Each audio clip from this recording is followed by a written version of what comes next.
Chapter 401, Same Level Fatality. Conversations immediately broke out. Greenwood Bat. Of the three Greenwood totems, none are technically stronger than the others. What's most important is the cultivator's connection with the Neo-Demon. In my opinion, Wu Ali has more potential than anyone else in his generation. It's said that his Greenwood Bat was raised personally by rank 5 Dragoneer Mo Fang. 1. I've got my eye on Wu Ali too. Normal tribe members can acquire greenleaf totems, but only the three great bloodlines have access to the special totems: the Greenwood Wolves, Greenwood Bats, and Greenwood Snakes. The Great Father and the priests can combine all three totems into a totem of the ancestor tree. It seems to me that Wu Ali is definitely going to grow up to be a chosen. There's no need to even mention priests. They appear without any sign or indication. Whenever a priest dies, his consciousness will return to ancestor Greenwood Tree to be reincarnated. In any case, that Greenwood Bat sure does look extraordinary. Any Neo-Demon raised by rank 5 Dragoneer Mo Fang will definitely be the most powerful in its level. Probably the only thing that could be most powerful would be something raised by Mo Fang's father. He's the most powerful Dragoneer in the tribe, level 7, Grandmaster Mo Zai. 2. Hearing all the discussions made Wu Chen feel as if all the blood in his body was rushing into his head. He took a step forward and was about to say something when Wu Ling suddenly called out.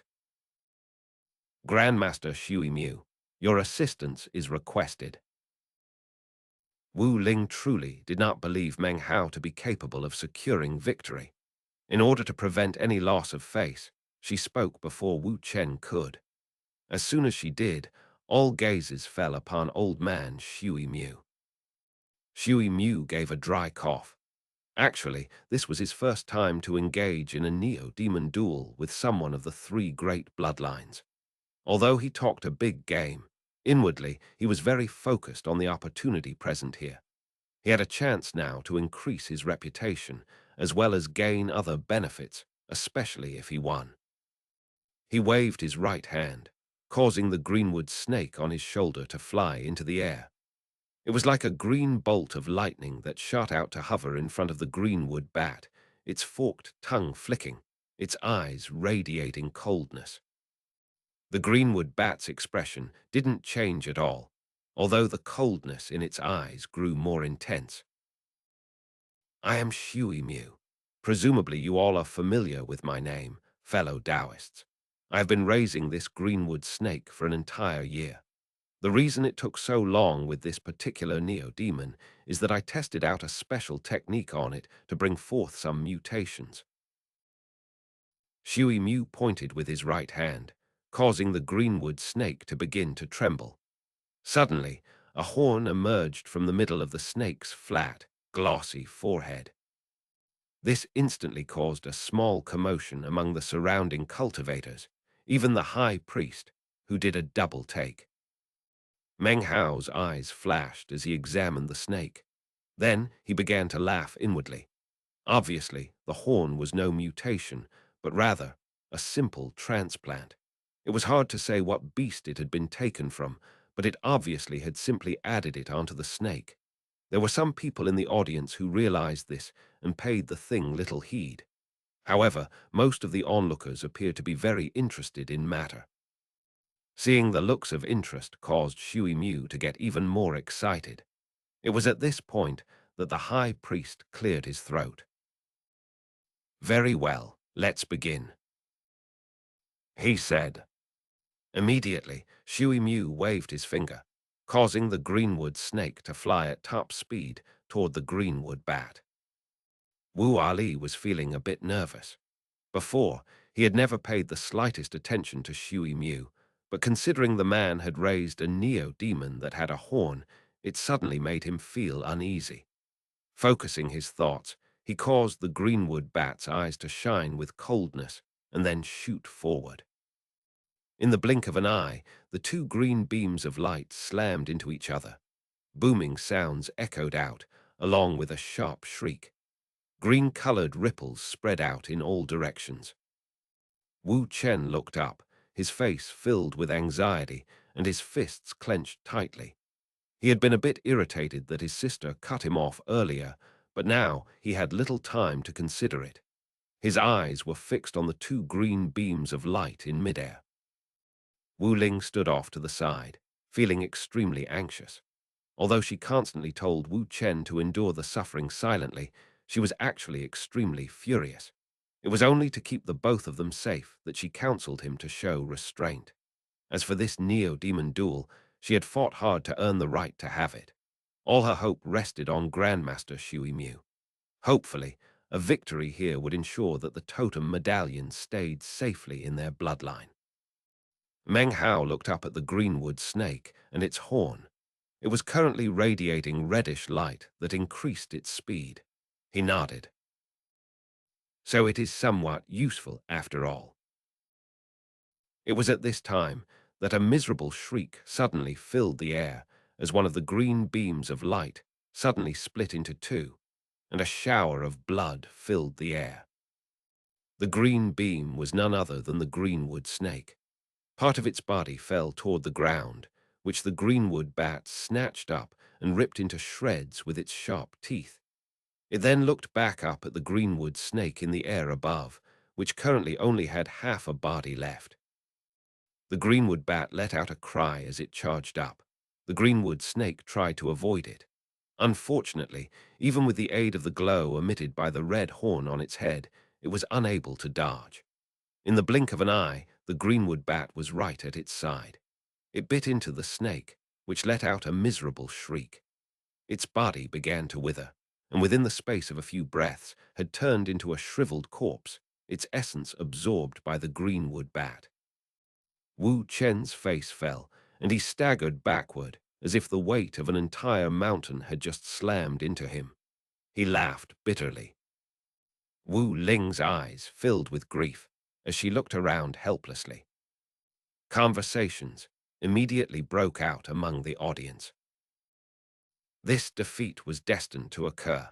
There wasn't even a need to have a duel between Wu Chen and Wu Ali. One is useless trash, the other is a chosen. What's there to compare? Wu Ali controlled his neo-demon with as much skill as a dragoneer and took the upper hand. You can see from this that Wu Chen doesn't even have the confidence to control neo-demons. Of course, all of these various conversations could be heard by Wu Chen and Wu Ling. As for Grandmaster xianxia, his expression was calm. He shook his head and said, "It seems I still need to work on my greenwood snakes," he said coolly.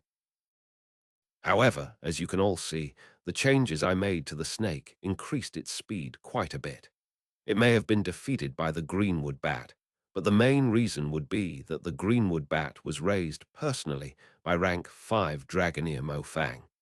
How could my greenwood snake have possibly defeated it?"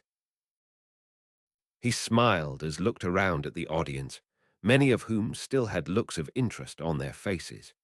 He had accomplished his goal and was now certain that it wouldn't be long before more people began to seek out his services.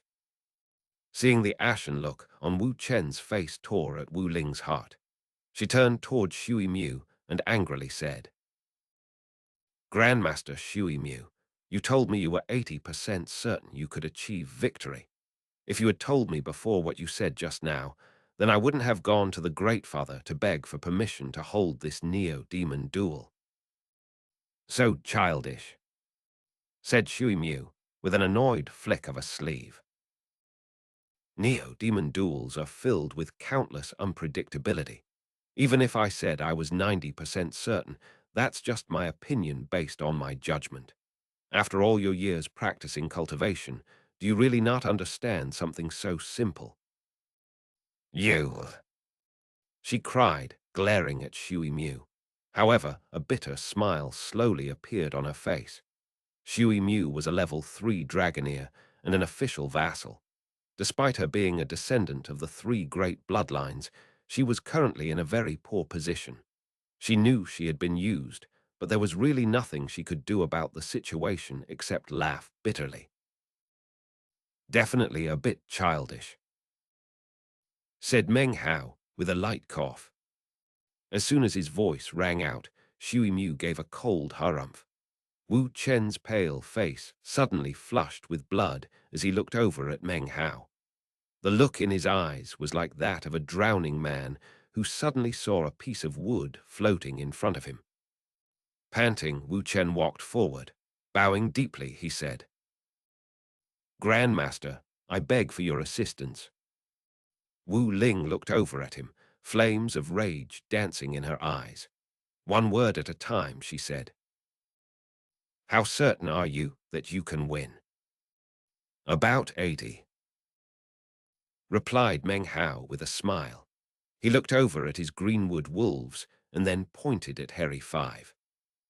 Harry Five suddenly looked up.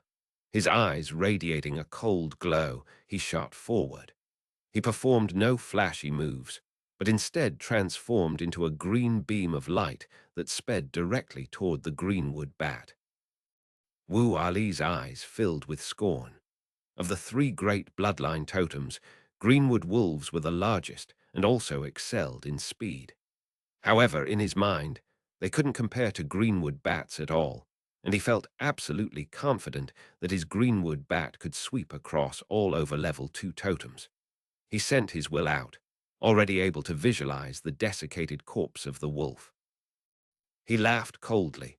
Moments before, he had been a bit nervous facing up against Grandmaster Shui Mu. However, Meng Hao was nothing but a random stranger who he didn't care a bit about. As he sent his will out, the greenwood bat let out a piercing cry and shot toward Harry Five. However, before it could barely even move, Harry Five increased his speed. This was not an increase of double or triple, but rather a multiple of 10. He blurred into something that looked like a ghost, a speed which shouldn't be possible for level 2 neo-demons. A screaming sound like that of a thunderstorm filled the air. Amidst the roaring, and before the greenwood bat could even react, Harry Five was directly in front of it. His eyes radiated coldness as he bit down. A blood-curdling shriek poured out of the mouth of the greenwood bat.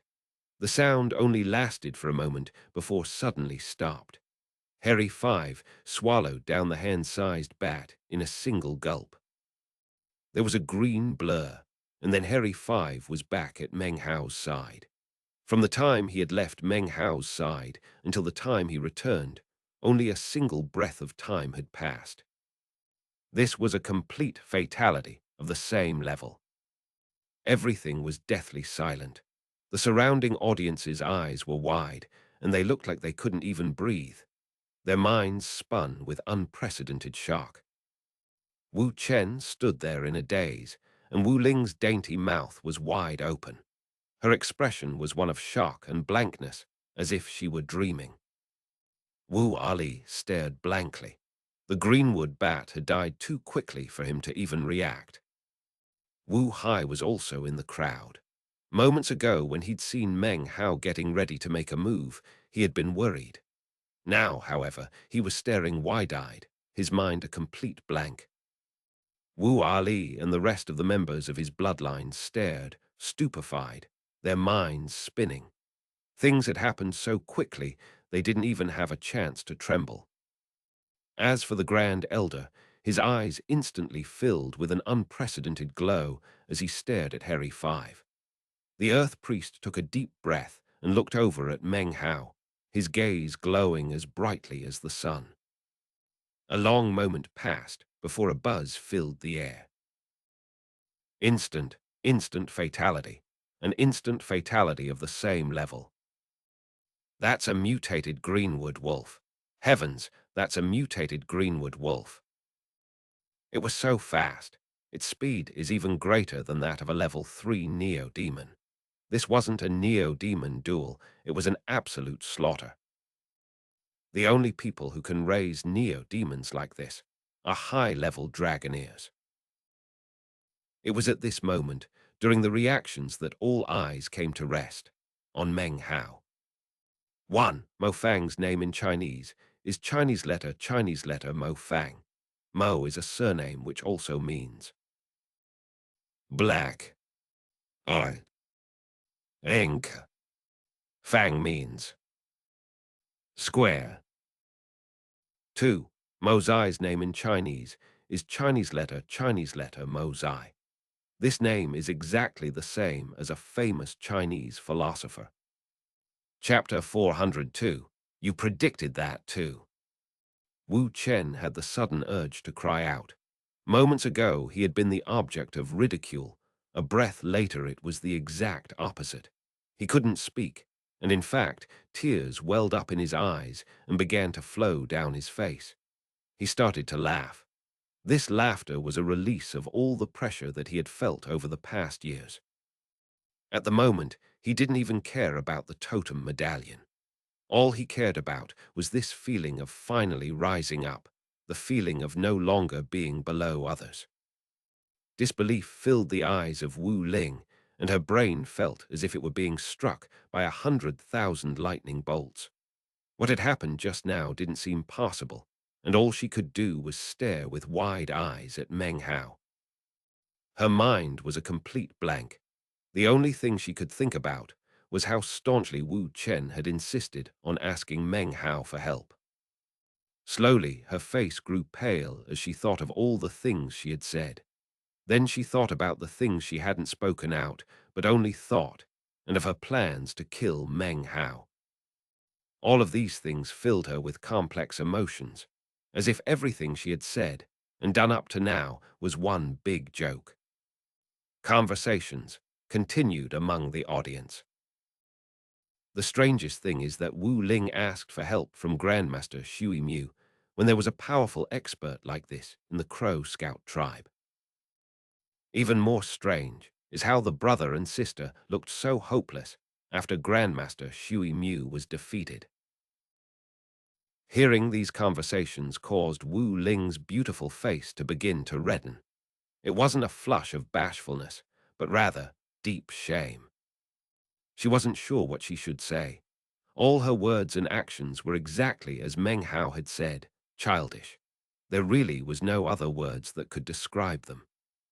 Wu Ali's face was deathly pale, as if it didn't contain even a single tiny drop of blood.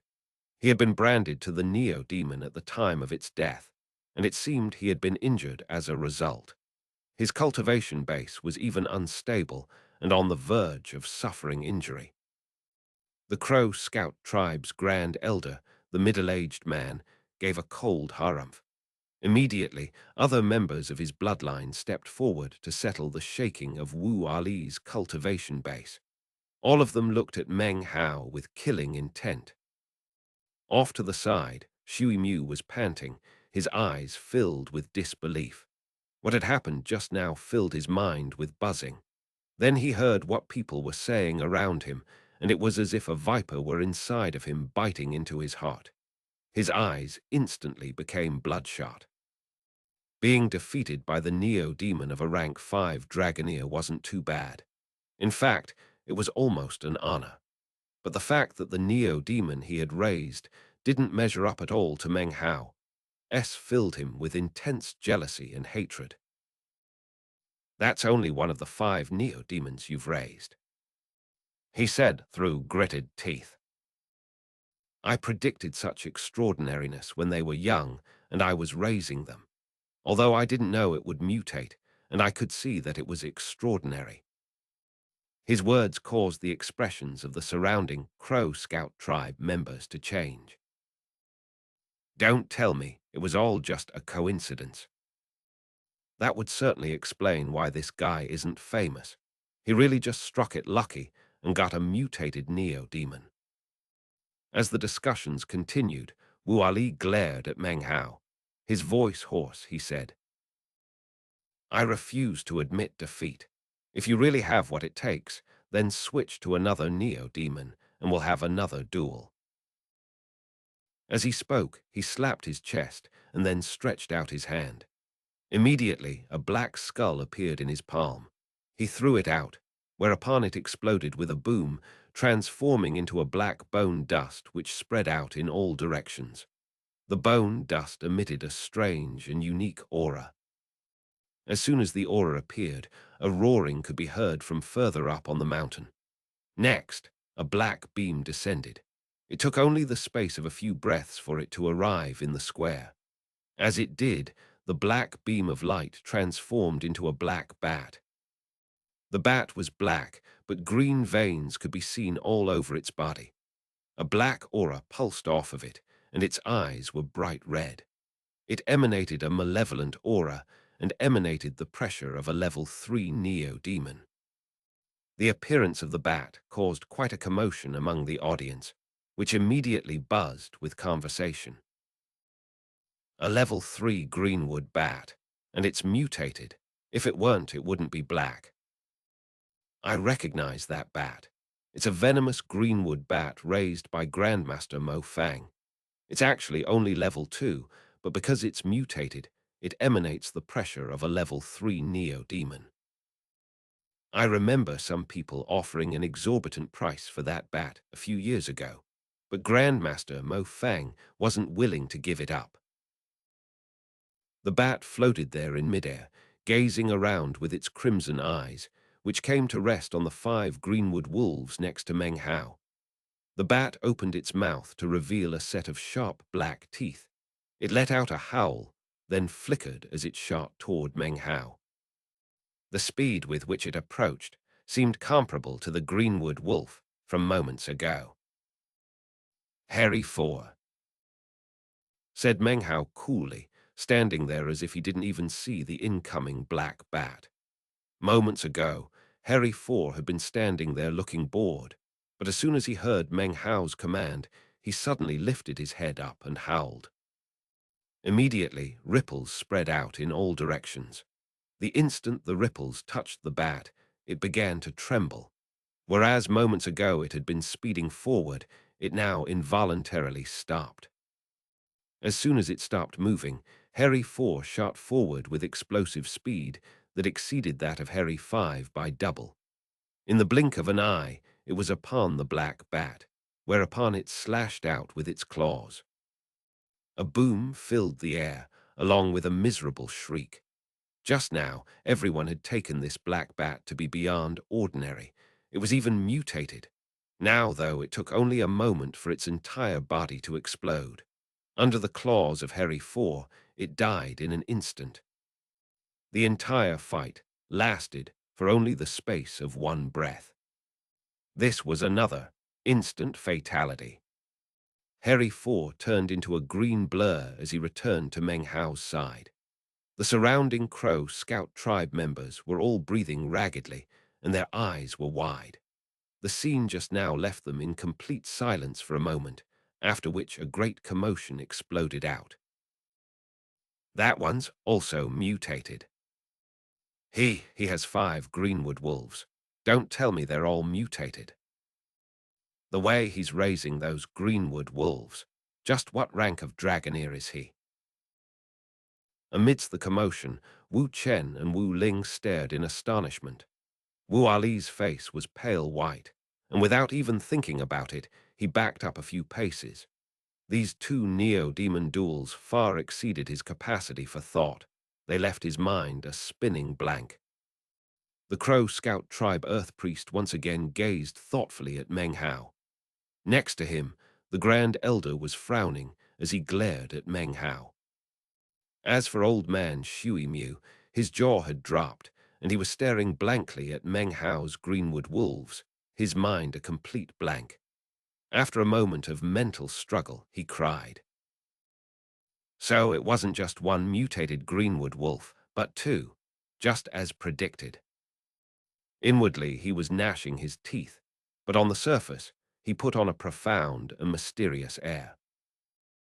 "You predicted that, too," said Meng Hao, a cold light gleaming in his eyes. He was starting to get annoyed at this old man's arrogance.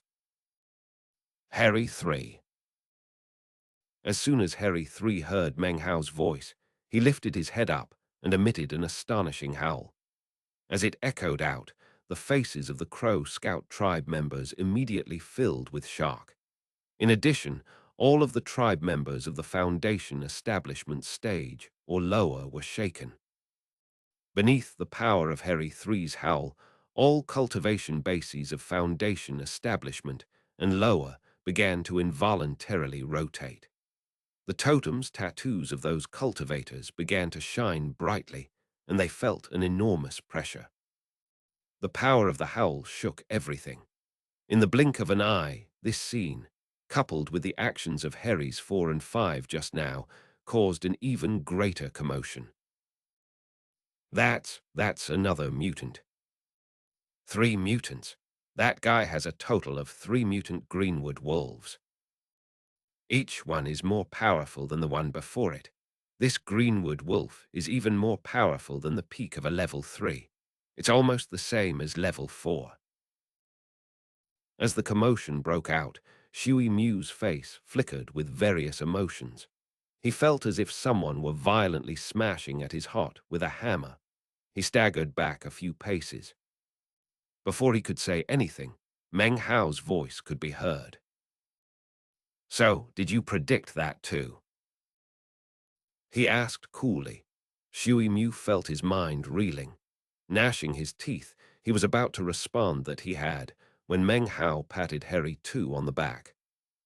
Harry too slowly looked up. He did not fly forward nor howl. All he did was emit a green glow from his body. The glow turned into a pillar of light that shot up into the sky. Up above, it transformed into an illusory body that lifted its head up to howl.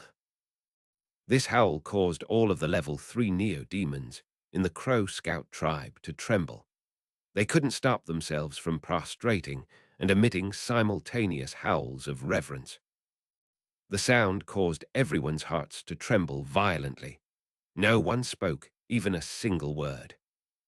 People could accept 1 mutant, 2 was shocking, but 3, it was almost impossible to believe, and 4, the members of the Crow Scout tribe seemed to have lost their ability to even think.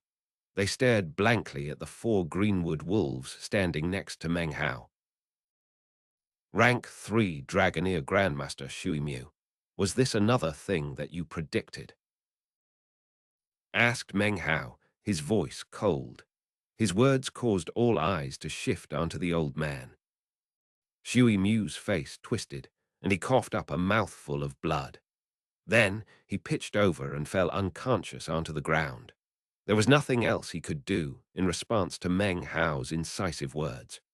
As shameless as he was, it was impossible for him to actually say that he had predicted that all 4 of the Greenwood wolves would be so incredible.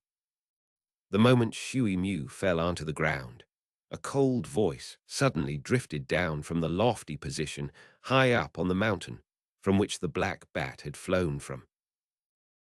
"Those 4 Greenwood wolves will be given to me, Mo Fang." Note from Urgen. Today a huge hornet got into the house and my daughter screamed.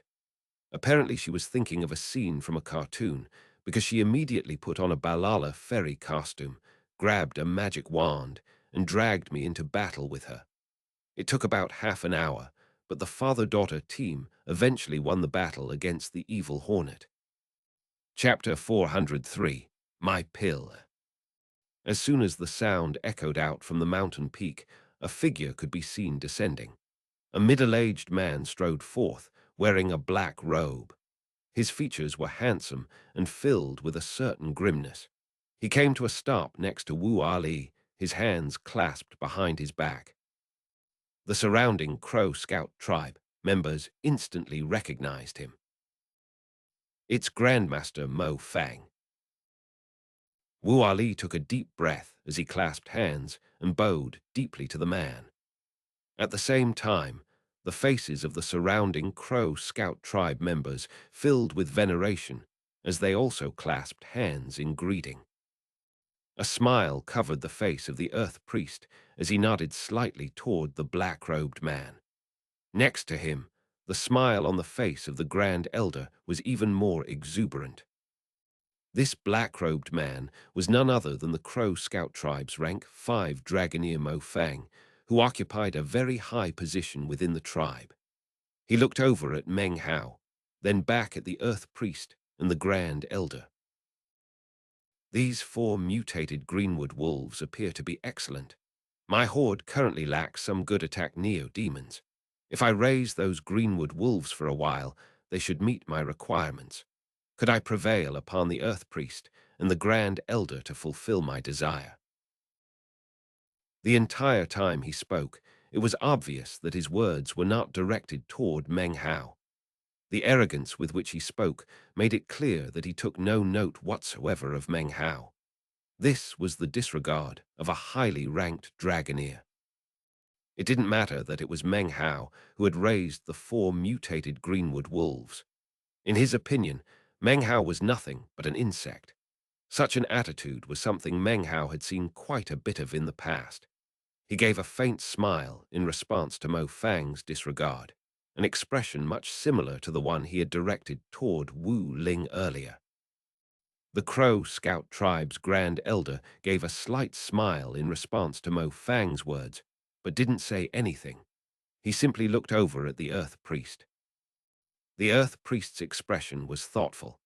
According to tribe rules, neo-demons were usually raised by only one person, unless they were taken by a tribe member. Mo Fang's request put him in somewhat of a difficult position. Were it some other Dragoneer, he would tactfully decline the request. But Mo Fang was different. He was only rank 5, but his father was the #1 vassal in the entire tribe, rank 7 Dragoneer Mo Zai. Because of that, the Earth Priest really had no choice but to make some sort of compromise. But then he looked over at Meng Hao, and especially his right hand, and smiled. I'm not authorized to make such a decision. These 4 neo-demons were raised by this Grandmaster here. You'll have to see if he's willing. The words of the Earth Priest caused the Grand Elder's eyes to flicker and narrow imperceptibly. He looked at Meng Hao. Mo Fang turned his head to truly look at Meng Hao for the first time, and his expression was one of shock. The Earth Priest's words caused the surrounding cultivators to think a variety of things. Their eyes flickered as they all looked at Meng Hao. Meng Hao smiled.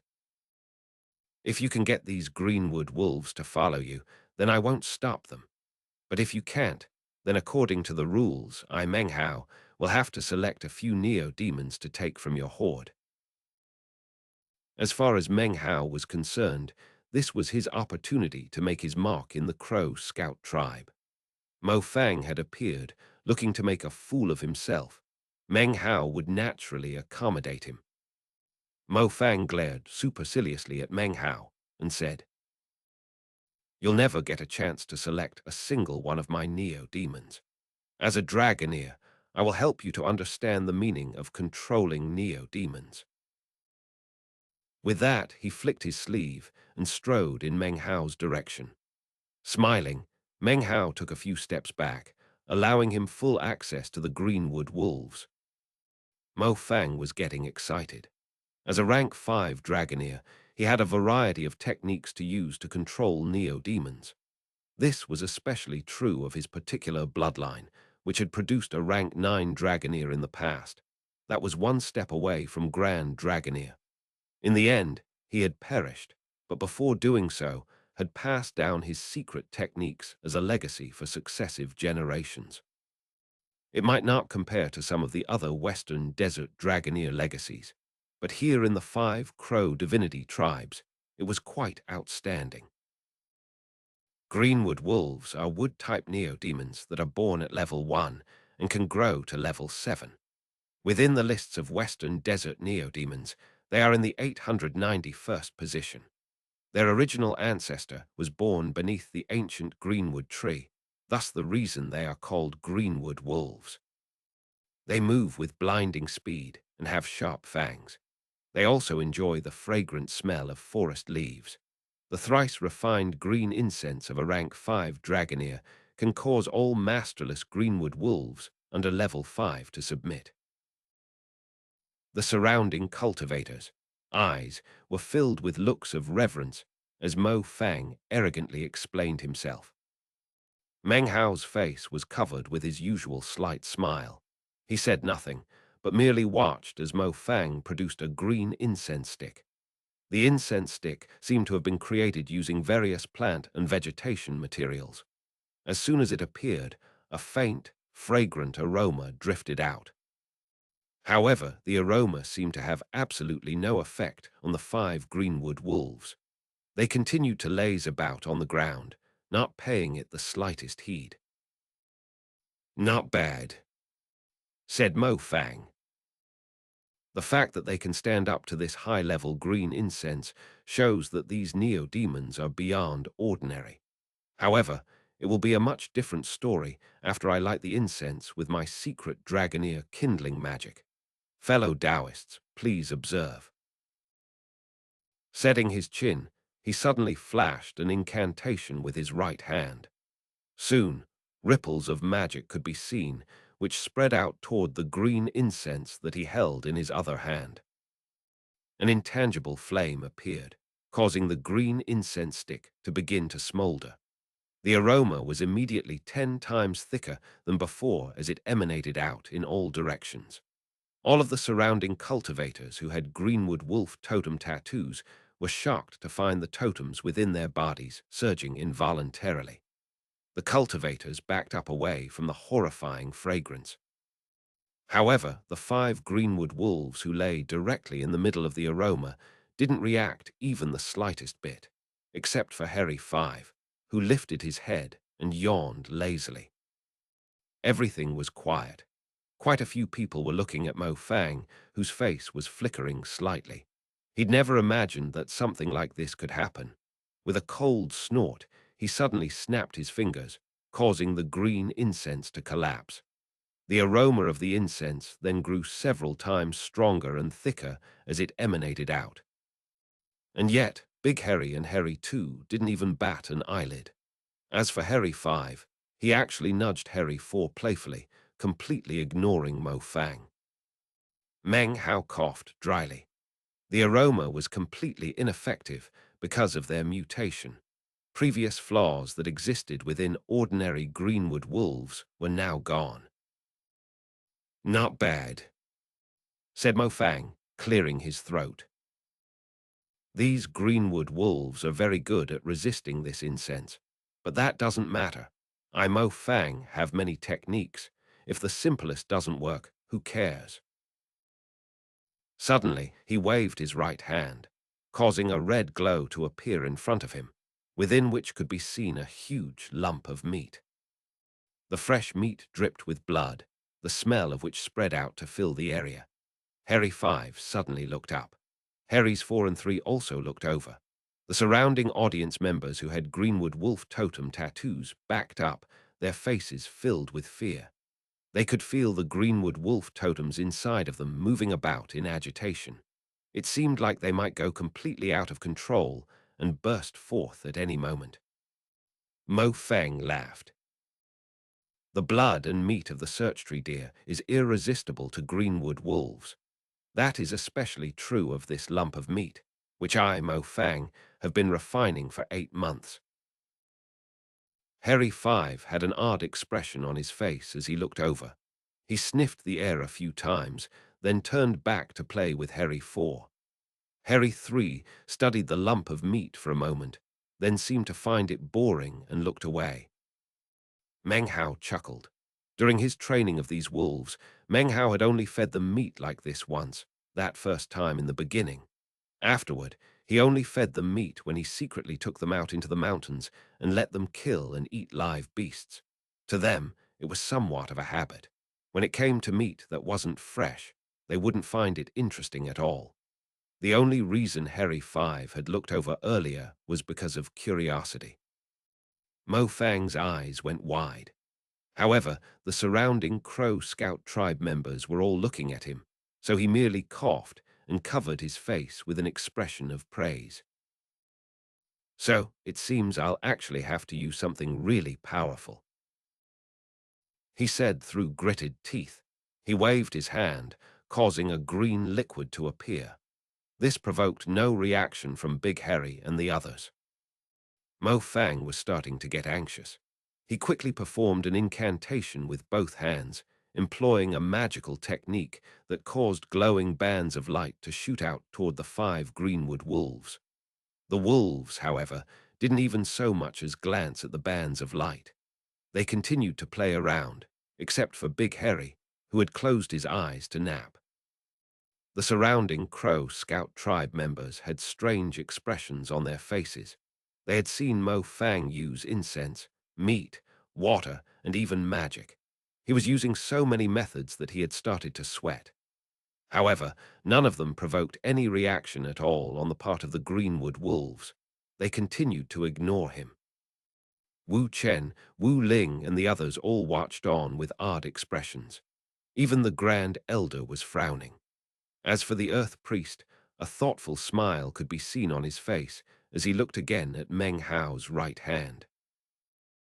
As of now, I think I can confirm his identity, thought the Earth Priest. He was beginning to grow very happy. Mo Fang glared at the 5 greenwood wolves, his eyes a bit bloodshot.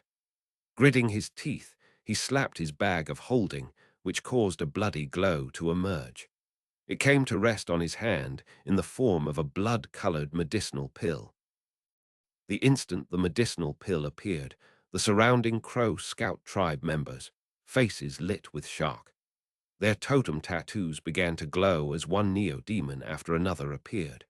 They lifted their heads up to the sky and howled, then stared fixedly at the blood-colored pill in Mo Fang's hand.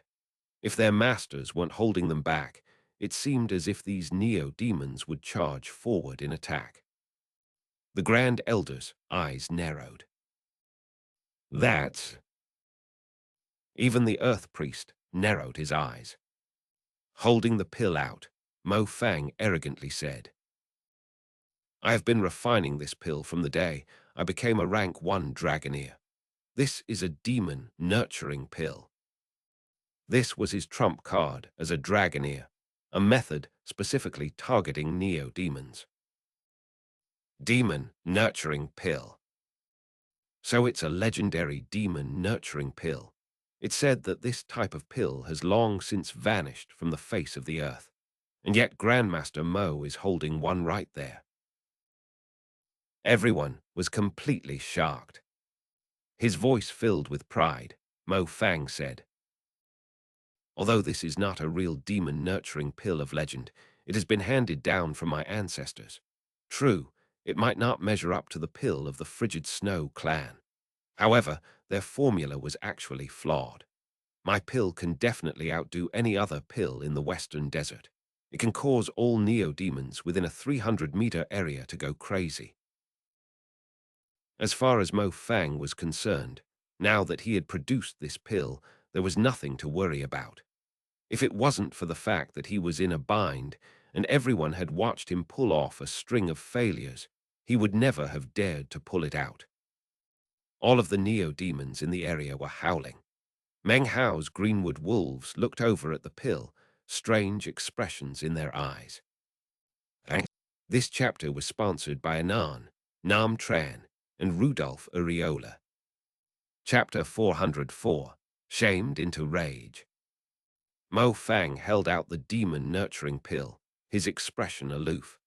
As far as he was concerned, there was now nothing to worry about. He had never heard of any neo-demon capable of resisting a demon-nurturing pill. However, it took only a moment for his expression to fill with shock. It wasn't just him. All of the surrounding members of the Crow Scout tribe were all staring with wide eyes at the 5 greenwood wolves. They simply couldn't believe it. Big Harry hadn't even opened his eyes and was still napping. Harry too and the others had odd expressions on their faces. They sniffed the air and then looked with confusion over at Meng Hao. Meng Hao didn't say anything. All of the wolves, except for Big Harry, resumed their playing. As for Mo Fang and his demon-nurturing pill, they were completely ignored. The neo-demons of the surrounding tribe members were going crazy, whereas the Greenwood wolves were completely calm. The sight of it caused Mo Fang's brain to be filled with what seemed like the explosion of thunder. Nobody spoke. Nearly 100 people all seemed as if they couldn't even breathe. "Impossible," said Mo Fang. "How could this be? This is a demon-nurturing pill. There's not a single neo-demon that could possibly resist it." His face was pale. What was happening was a huge blow to him. He staggered backward, muttering to himself and staring at his most precious, treasured demon-nurturing pill. Then he looked back at the 5 greenwood wolves. He felt his mind reeling, and a look of confusion filled his eyes. Suddenly, he began to doubt himself. Meng Hao gave a dry cough. He felt a bit bad for Mo Fang. If the man had pulled out some other item, perhaps it could have attracted the attention of Big Harry and the other wolves. But to the wolves, this supposedly precious demon-nurturing pill was absolutely valueless. From the time they were small, they had been raised on the Frigid Snow clan's demon-nurturing pill.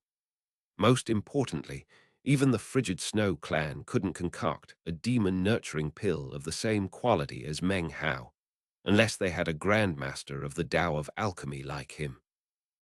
By way of analogy, it was as if these greenwood wolves had been raised on gold and silver, only to have someone pull out a chunk of copper or iron to try to get their attention. How could they possibly care about something like that? That was especially true of Big Harry, who had eaten a real demon-nurturing pill. Actually, the pill formula from the Frigid Snow clan was not flawed. However, they were not capable of using it to create a true demon-nurturing pill because they were not demon sealers. Only demon sealers could use the demonic chi of heaven and earth, merge it into the medicinal pill, and thus concoct a real demon-nurturing pill. That was the type of pill that Big Harry had consumed. The changes to him had been earth-shattering, beyond that which exists in the mortal world. If Grandmaster Mo has no other methods to try out, then I think it's time for me to select some of his neo-demons. Earth Priest, could I bother you to bear witness?" Meng Hao smiled at Mo Fang, then turned to bow toward the Earth Priest with clasped hands. How could Meng Hao not have noticed the man studying the totem tattoo on his right hand earlier? That had been his plan from the very beginning, and also the identity he had chosen to assume. A descendant of the Frigid Snow clan. The totem tattoo on Meng Hao's right hand was none other than the eyeless lava, which looked very similar to the Frigid Snow lava. People who didn't know the difference would naturally confuse the two. Of course, tribes who uses larvae as totems were not very common in the western desert, but Meng Hao was sure that, if he showed off the talents of a dragoneer, people would be able to put 2 and 2 together. Earlier, this was exactly what had happened in the mind of the Earth Priest. The Earth Priest thought for a moment and then looked over at Mo Fang. He didn't need to actually say anything. Not just his gaze, but the gazes of all the surrounding Crow Scout tribe members all fell onto Mo Fang. It is difficult to get off a tiger once you start riding it, and that is just the situation Mo Fang was in right now. He glared over at Meng Hao. As of now, the hostility he felt had reached an incredible level. After a long moment, he ground his teeth. He couldn't possibly violate Dragoneer custom in front of all these people. At the same time that he had received approval to attempt to take Meng Hao's neo-demons, he had agreed to the possibility of Meng Hao taking his. Mo Fang gave a cold harumph as he thought to himself, his neo-demons are just too bizarre. However, even though I have no way to make them follow me, if he thinks he's going to take my neo-demons away, he'll be sadly mistaken. Thinking of the strength of his own neo-demon horde, he felt quite confident. With that, he waved his right hand, causing a special bag of holding to appear. This bag of holding appeared to be constructed from the skin of beasts. It began to tremble, and suddenly multiple beams of light flew out, accompanied by powerful cries. In total, there were 23 greenwood wolves, 19 greenwood snakes, and 13 greenwood bats. They flew out to surround around him, emanating shocking power. The observing Crow Scout tribe members all had looks of profound veneration on their faces. That caused some of Mo Fang's embarrassment to lessen. His eyes glittered as he produced another bag of holding, which he waved in front of him. Three deafening cries suddenly shook everything as three 30-meter-long neo-demons emerged. One was a burly greenwood python, and another was a greenwood wolf whose body crackled with lightning. The final of the three caused the entire horde of neo-demons to tremble. It was a gigantic bat. This bat emanated an ancient aura, as if it had been alive for a very, very long time. Although it floated there in mid-air, its wings were actually folded up, and it stood upright like a person. It glared about, its eyes cold and piercing. Anyone upon whom it gazed wouldn't be able to stop from trembling. The surrounding Crow Scout tribe members couldn't help but stare at Mo Fang with deep veneration. Three level 5 neo-demons, all three of them are mutated, and look at that black bat. It's as strong as the late Foundation establishment stage. There are even a lot of level 4s, although most of them are level 3. Not a single one is level 2. In the Western Desert, a level 5 Dragoneer could be considered a powerful expert.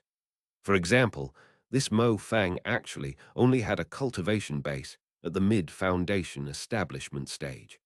However, when it came to his fighting prowess, he would be able to cause quite a headache even for someone of the late Foundation establishment stage. This is my Neo-Demon horde. If you think you have the skill, just try to take them away. Mo Fang's voice echoed about, filled with self-confidence. His expression was one of pride. He was sure that at the very most, Meng Hao would take away some of the weaker level 3 Neo-Demons. After acquiring these Neo-Demons, had expended virtually all of his resources to raise them. They had been with him for years, giving him supreme confidence that they would not capitulate to Meng Hao. Meng Hao gave a slight smile. Considering his own cultivation base and identity, he didn't find it inappropriate to teach a lesson to this trifling little cultivator. His gaze swept across the Neo-Demons. To become one of Meng Hao's Neo-Demons can only be described as luck and good fortune. I'll give you the space of 3 breaths to decide. If you want to follow me, come over here. He spoke the words indifferently, but as he did, he caused demonic chi to begin to emanate out. Even this small amount of demonic chi immediately caused a dozen or so of the Neo-Demons to begin to tremble and look over. It also caused the totemic Neo-Demons of the Crow Scout tribe members to begin to howl. The sound of it filled the air as almost all of them left the sides of their masters to fly in the air, howling with hope. The face of the tribe's Grand Elder fell as the totem tattoo on his body began to glow, and then the greenwood snake within charged out, howling.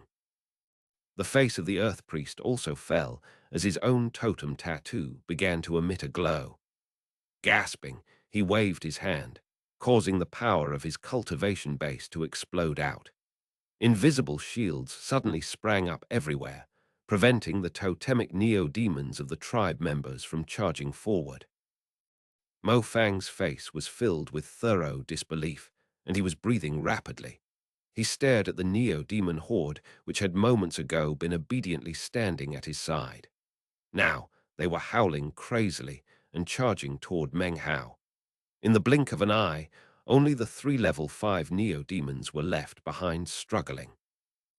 After the space of 1 breath passed, the greenwood wolf and the black greenwood snake shot over toward Meng Hao.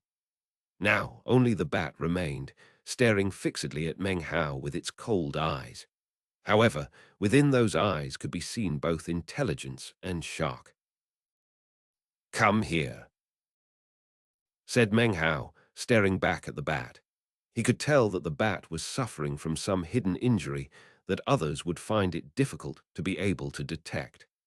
Meng Hao was also able to sense a faint demonic chi emanating out from it. The feel of it was very similar to that of Big Harry.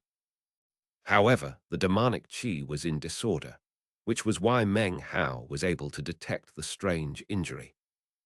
As soon as Meng Hao spoke to the bat, the gigantic creature's eyes flashed with a glow of intelligence. Suddenly, its body shot into the air, and it flew to stand next to Meng Hao. "Impossible!" shouted Mo Fang, blood spraying from his mouth as he staggered backward several paces. He felt like he was on the verge of going insane. All of this was simply impossible to accept. His eyes were bright red, and his hair was completely disheveled. Even as he roared, his eyes filled with intense killing intent. How could he possibly accept that in front of all these people, some completely unknown Dragoneer would defeat him in this way? Killing intent flared in his eyes, and he suddenly lifted up his right hand. There on his wrist was a black bone bracelet. The bracelet shattered into pieces, which exploded out into a bone ash mist. The bone ash mist then began to congeal. As it did, it started to glow brightly and emit the light of teleportation. Roaring sounds could suddenly be heard within the teleportation spell. At the same time, streams of ash-colored light appeared, which then transformed into a gray giant ape, roughly 25 meters long. The ape's eyes were bright red, and its fur was long and luxuriant. The instant it appeared, it let out a frightening roar, along with an aura equivalent to the core formation stage, that filled the area. The faces of the surrounding Crow Scout tribe members were instantly filled with shock. A level 6 Neo-Demon. That's a level 6 Neo-Demon. His voice filled with rage, Mo Fang cried. Kill all his Neo-Demons, and kill him.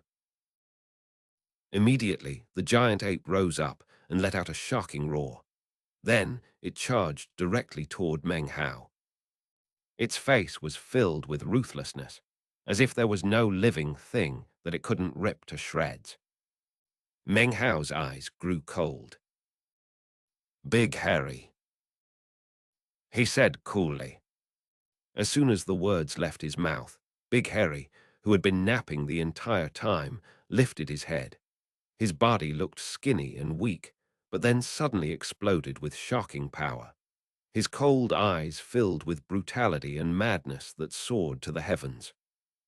His savagery was usually kept suppressed by Meng Hao. Without a direct command, it would never appear. Now it exploded out, and as it did, a bloody aura swirled out from his body. It was in this moment that his green-colored fur suddenly turned white. Chapter 405, White Wolf. A white streak of light shot forward at incredible, indescribable speed.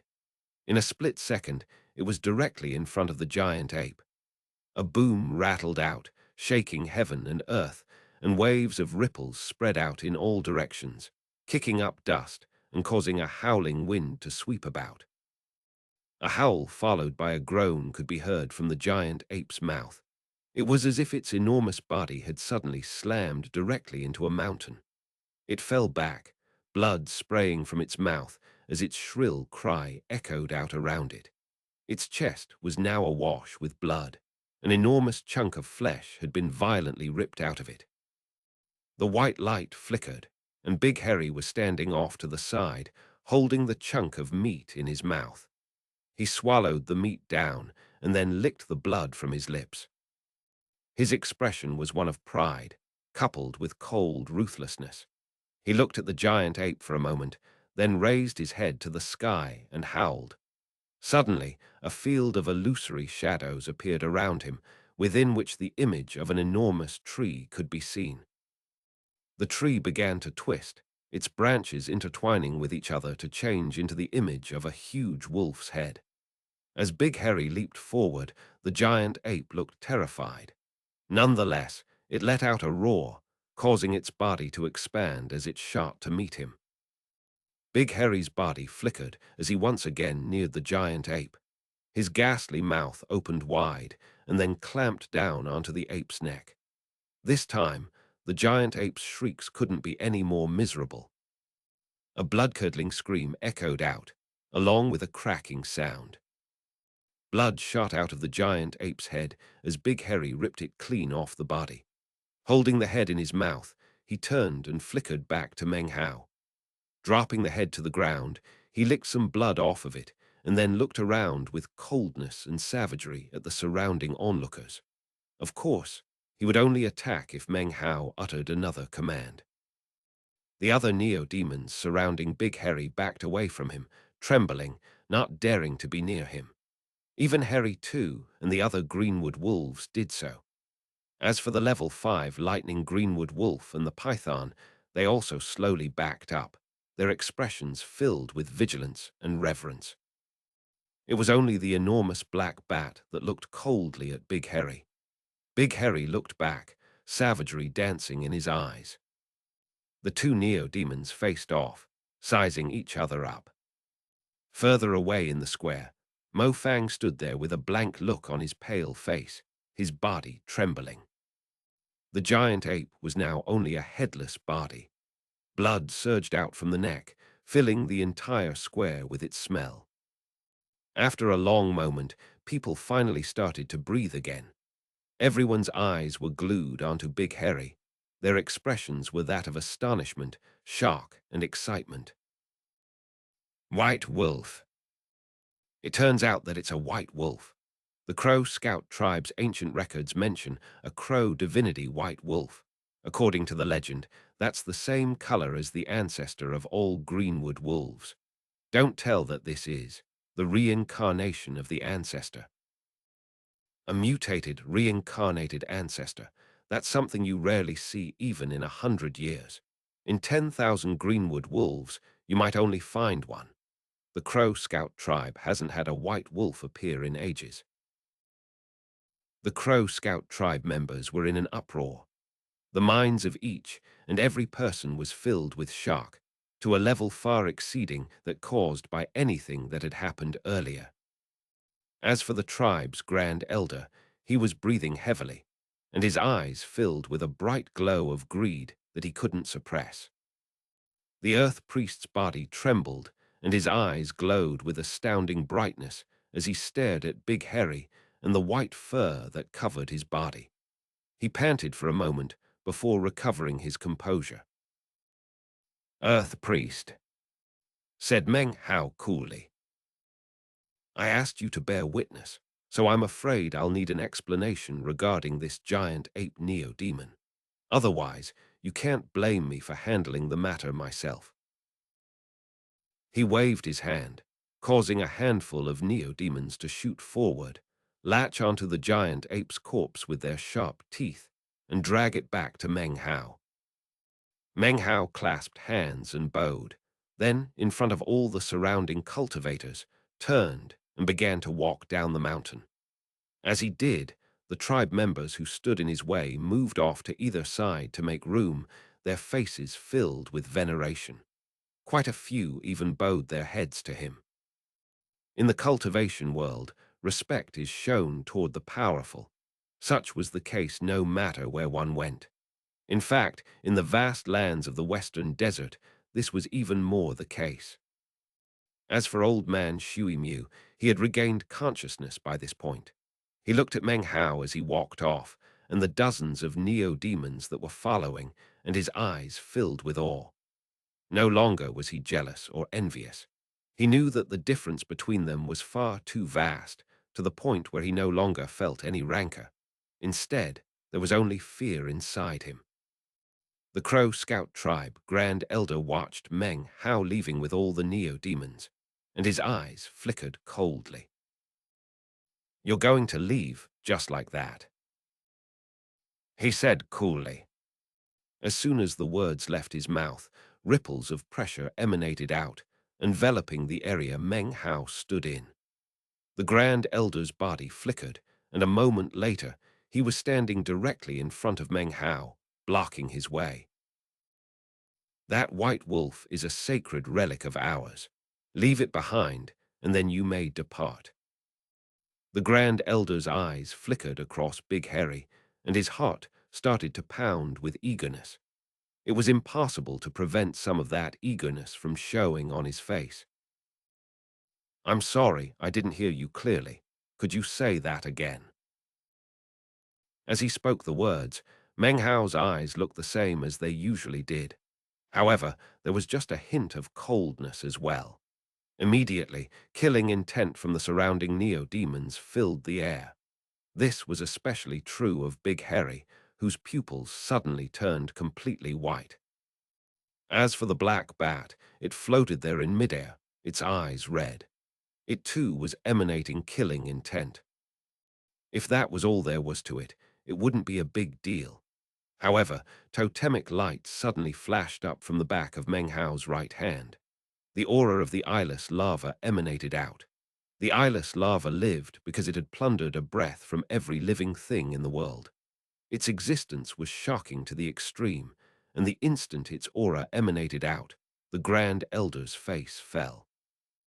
Even more shocking to the Grand Elder was that he could sense two more hidden types of profound aura within Meng Hao. He wasn't sure which, if any of them, was Meng Hao's. One was like a sea of blood that rose to the heavens. The other was like the disdain of a sovereign of the sky. High-level Dragoneer, thought the Grand Elder, his face flickering with emotion. He has at least a few incredibly powerful, horrifying neo-demons. He might be able to look down on Meng Hao himself, but could not look down on his status as a high-level Dragoneer. Dragoneer cultivators were not inherently strong, but their neo-demons were. The Grand Elder was now hesitating inwardly. It was at this time that the Crow Scout tribe's Earth Priest suddenly coughed. "Grandmaster Meng, please, stay here with us in the Crow Scout tribe. Everything that happened just now was a misunderstanding. As for the matter of that ape, Grandmaster, I can offer you an explanation." The Earth Priest's wording was polite, which instantly caused the Grand Elder's eyes to narrow. It seemed to him that there was something fishy about the way the man had been acting today. Eyes flickering, the Grand Elder said nothing, and actually stepped to the side to make way. Meng Hao turned to look back at the Earth Priest, then clasped hands and bowed. Then he continued on his way down the mountain. Slowly, the crowd in the square dispersed, included ashen-faced Mo Fang. The Grand Elder could not settle the doubts he felt in his heart as he turned toward the Earth Priest. "Fellow Taoist Wu Han, just now that Dragoneer named Meng was certainly extraordinary. However, Mo Fang is the son of Grandmaster Mo Zai. Weren't our actions just now a bit inappropriate?" "How were they inappropriate?" replied the Earth Priest indifferently. "You saw the totem tattoo on the back hand of Dragoneer Meng. Could you really not put two and two together?" He chuckled, looking at the Grand Elder. "Totem tattoo. It was a lava." The Grand Elder's eyes glittered, then filled with a thoughtful expression. Suddenly, he looked toward the Earth Priest with an expression of disbelief. "Don't tell me." The Earth Priest smiled slightly. "If my speculations are correct, he is none other than a descendant of the Frigid Snow clan. I received some news recently that Holy Snow City in the Black Lands has fallen, and the Frigid Snow clan has left for the southern domain. From the look of things, some of the clan members have instead decided to return to the western desert. This also explains why we have been unable to uncover any information about him during his 6 months as a vassal. He just recently fled the Black Lands and is fearful of being followed. Therefore, he has been unusually cautious and chose the Crow Scout tribe as a place of refuge." "Well, that's just." The Grand Elder was now palpitating with eagerness. He clearly remembered some rumors he had heard of a fearsome Dragoneer named Fang Mu in the Frigid Snow clan. "I'll discuss the matter with the Great Father," said the Earth Priest. "However, even though the Crow Scout tribe is small, I think we can still offer protection to a descendant of the Frigid Snow clan. The main thing to worry about is not what enemies he might have, but rather how to convince him to continue as a vassal of the Crow Scout tribe. As a descendant of the Frigid Snow clan, he possesses the innate skills of a Dragoneer. With enough resources and luck, it wouldn't be impossible for him to become a level 9 Dragoneer. In fact, perhaps he will gain a chance to receive enlightenment from the tree ancestor. Grandmaster Mozai was the first to do so that year, which rose him to rank 6 Dragoneer. His eyes thoughtful, the Earth Priest flicked his sleeve, and then transformed into a beam of light that shot toward the top of the mountain. Even as they were discussing Meng Hao's identity, Meng Hao arrived back in his courtyard in the Neo-Demon Kennelist district behind the mountain. The entire way, he was followed by his scores of Neo-Demons, which of course caused quite a stir among all of the cultivators in the area. They looked over with blank expressions of shock as Meng Hao walked past them. When Meng Hao finally entered his courtyard, the shocked spectators began to discuss the matter in low tones. Soon, news of the Neo-Demon duel between Meng Hao and level 5 Dragoneer Mo Fang spread throughout the entire tribe. Everyone learned that Meng Hao had 5 mutated greenwood wolves. Everyone gasped after hearing this, and their expressions were those of astonishment. Back in his courtyard, Meng Hao ignored the Neo-Demon horde. Instead, his gaze came to focus on the black bat. His eyes flickered slightly as he closely examined the demonic qi within it. Suddenly, Meng Hao's heart began to tremble, and a strange look appeared in his eyes. As he looked closer, he gradually was able to make out something within the black bat's body. It was a wooden sword. The instant he sensed the wooden sword, Meng Hao's eyes began to glitter brightly. Shock welled up in his heart. Whereas he had been sitting there cross-legged, he suddenly rose to his feet. Here is the picture of Big Harry from the ISSTH mobile web game. Chapter 406, The Third Wooden Sword. The instant he stood up, it was as if the whole world grew smaller. Everything was replaced by Meng Hao. His rising up caused a tempest to spring into being. His rise even caused thunderbolts to shoot up to the heavens. Meng Hao's mind reeled, and his heart shook. His aura immediately exploded out of him, enveloping the courtyard, causing the entire Neo-Demon horde to begin to shake and stare at him in fear. They began to whimper and prostrate themselves on the ground, not daring to move a muscle. Even Big Harry was shaking, and his head was bowed.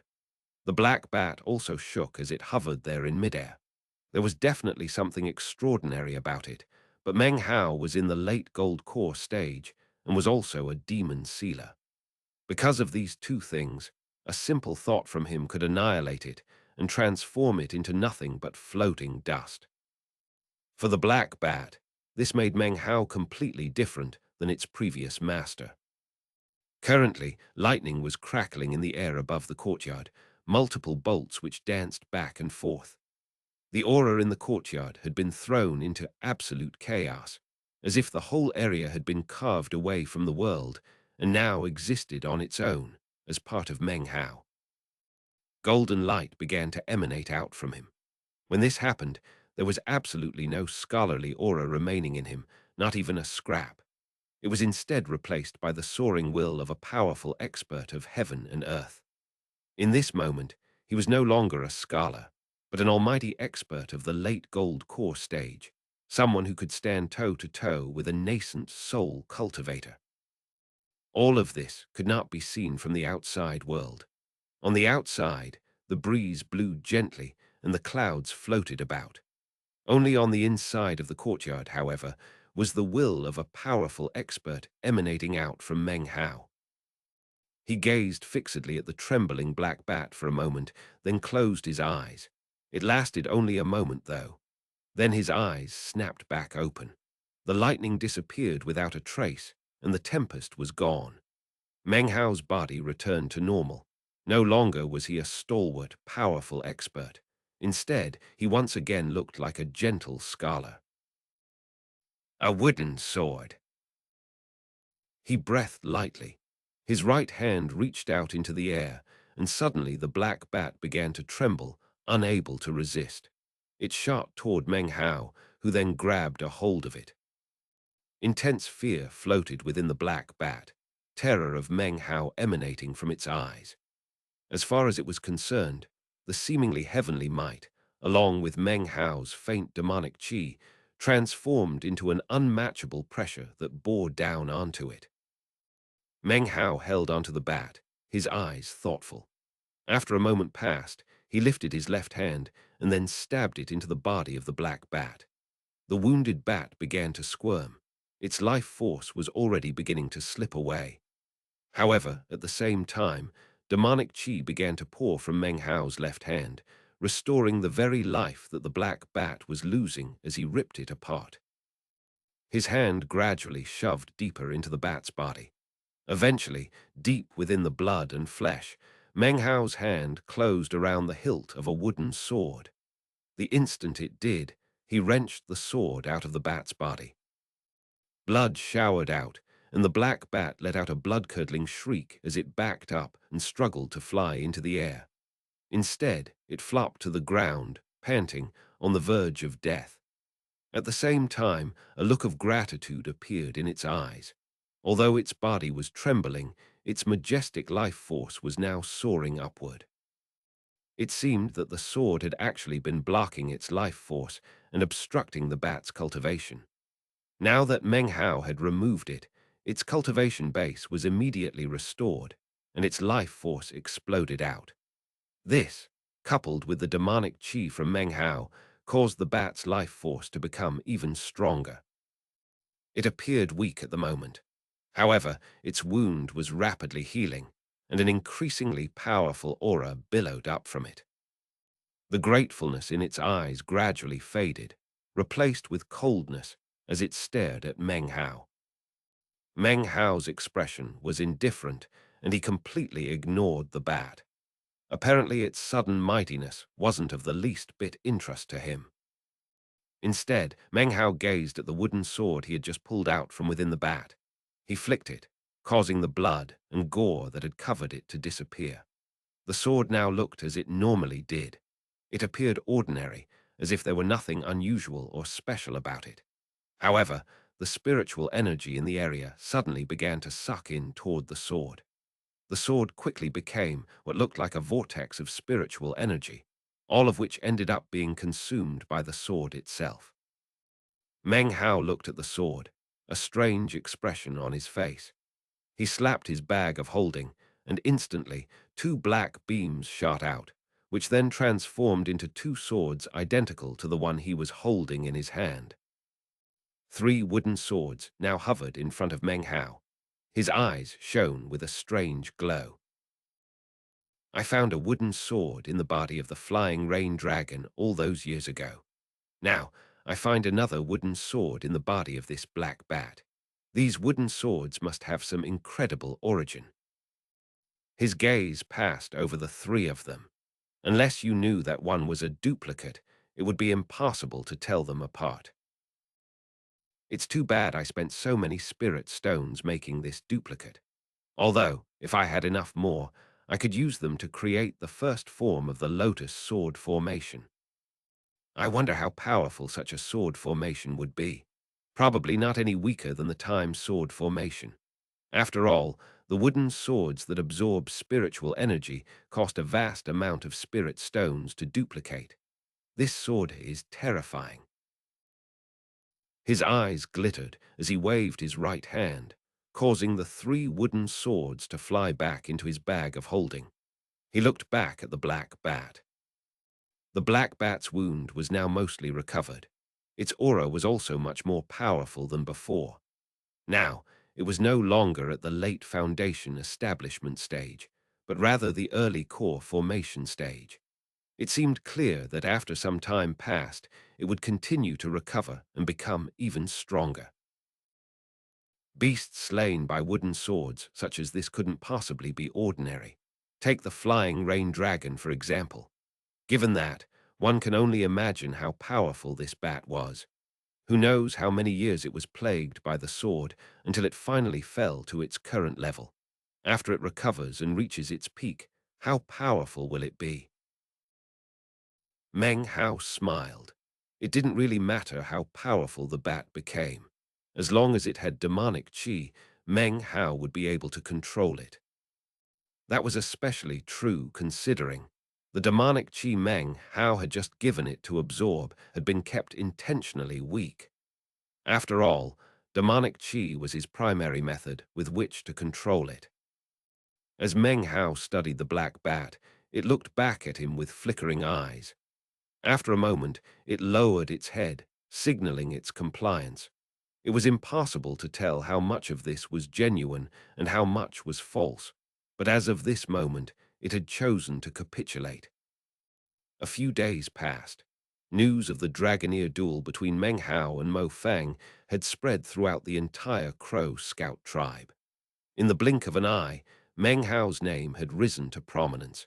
He was now completely famous within the tribe. On one particular evening, the Earth Priest personally came to Meng Hao to deliver him a command medallion.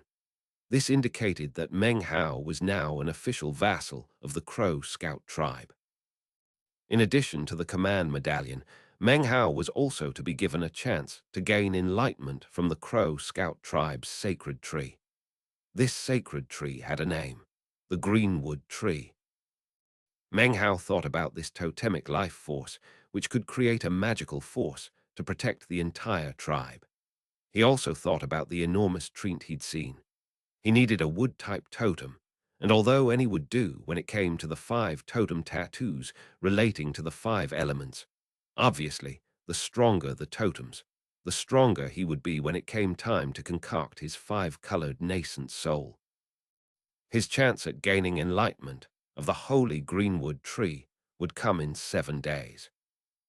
During those 7 days, the Crow Scout tribe carried out various grand ceremonies. They were not related to Meng Hao becoming a vassal, but rather to offer sacrifices to the ancestors and to prepare a Greenwood brand. It was only in this manner that Meng Hao could enter into the enlightenment state. To any tribe member, such enlightenment was very important. Every adult tribe member went through the process, which refined their very life force. Obviously, it was also considered luck for any vassal. On the 7th day, a whole series of complicated rites were performed. Several thousand Crow Scout tribe members gathered to sit cross-legged atop the mountain peak. They sat in concentric circles, softly chanting a strange incantation. The sound of it filled heaven and earth and caused roiling layers of clouds to fill the previously clear skies.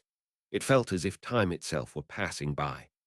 Meng Hao wore a long green robe as he walked up the stairs up the mountain leading to the altar. The Earth Priest stood there, flanked by an old woman who was the Crow Scout tribe's Sky Priest. They both smiled as Meng Hao approached. The Crow Scout tribe treats people with sincerity, said the Earth Priest, his voice soft. In all matters, one must pay a price before receiving gain. Fellow Taoist Meng is not an ordinary person and can surely sense the good faith of the Crow Scout tribe. Many thanks, replied Meng Hao with clasped hands. Let's begin, said the Sky Priest.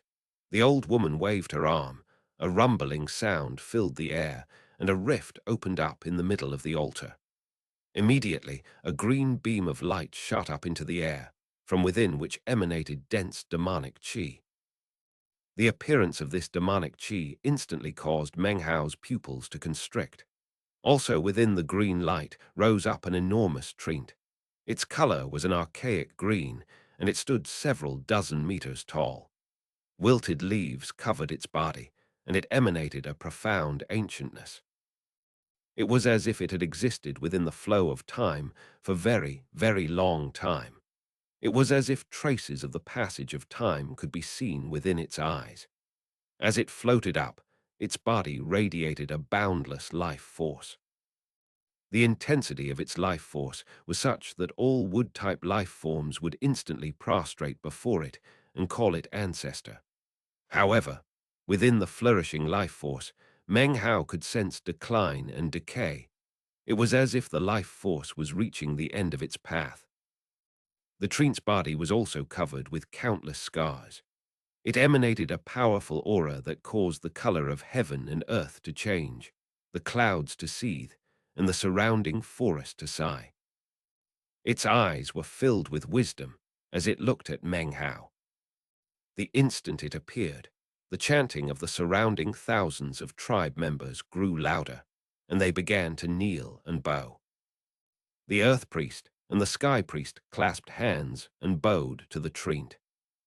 Meng Hao was unable to take his eyes off of the enormous creature. His heart trembled. He was now certain that this Trint was a great demon of heaven and earth. It was similar to the North Sea, a true demon. The giant Trint suddenly began to speak. "Foreigner, thou hast received the approval of the tribe which I protect. Thus I shall bestow luck upon thee. I shall take thee to experience some of my memories from an eternity ago." The Trint slowly raised its right hand up and placed it in front of Meng Hao. It held its hand there, waiting for Meng Hao to step into it.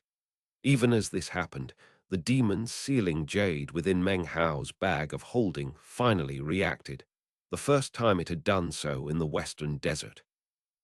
The archaic voice of the jade sounded out within Meng Hao's mind. Ancient Tao, tenacious desire to seal the heavens, benefaction for all in the mountains, inevitable Tao tribulation of the 9 mountains and seas, perennial will. 1. 1. These are the same words from the demon's sealing jade that were mentioned previously in chapters 89, 90, 95, and 101. I've significantly changed the translation. This passage is very vague and complex in Chinese and could have multiple interpretations. I may adjust it in the future. I tried to keep the meaning as vaguely close to the Chinese as possible. Many thanks to Puffs for working with me on this. Chapter 407, 5th Generation Demon Sealer. Ancient Tao, tenacious desire to seal the heavens, benefaction for all in the mountains, inevitable Tao tribulation of the 9 mountains and seas, perennial will. Ancient Tao, study demons of myriad variations, tread not the path of immortals, face the tribulation of the 9 mountains and seas. My Tao is eternal. The masses have erred, but my Tao is true, perennial will. The ancient voice reverberated in Meng Hao's mind like thunder, booming and echoing. Meng Hao's eyes glittered, and he took in a deep breath. He looked at the enormous Trint hand extended in front of him, and then his eyes filled with determination. He strode forward, directly onto the creature's palm. As soon as he stepped onto the hand, the Trint lifted its head up toward the sky and roared. The roar shook heaven and earth, causing the clouds which filled the sky to scatter and disperse. Blue sky appeared overhead, along with a vortex, where another world was visible. Simultaneously, the Trint closed its hand in a way that did not hurt Meng Hao in the slightest. Next, its body turned into a green beam of light that shot up into the sky. In the blink of an eye, it had entered the vortex. Its body began to expand. Meng Hao watched on as the gigantic Trint grew larger and larger. In the blink of an eye, it had transformed into a massive tree of heaven and earth. The instant the tree appeared, Meng Hao's mind filled with a rumbling sound. His consciousness seemed to expand.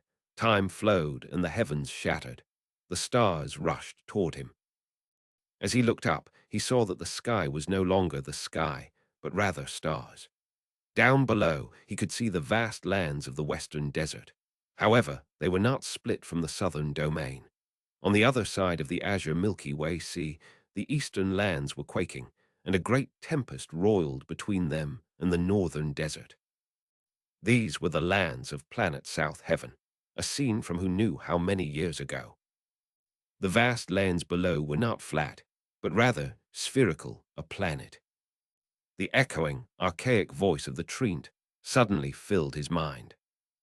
This is planet South Heaven.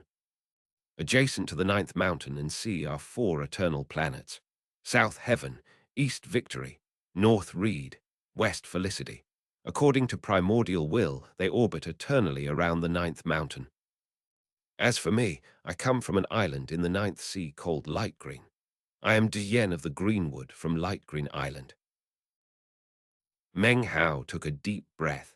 As the Treant spoke, he saw the lands below shrinking into the form of a planet. At the same time, off in the starry distance, he saw an immeasurably immense, endlessly tall mountain. The size of this mountain vastly exceeded that of planet South Heaven. It was like the difference between a giant and a bug.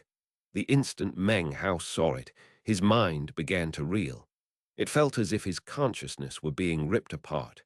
Roaring filled his heart and mind.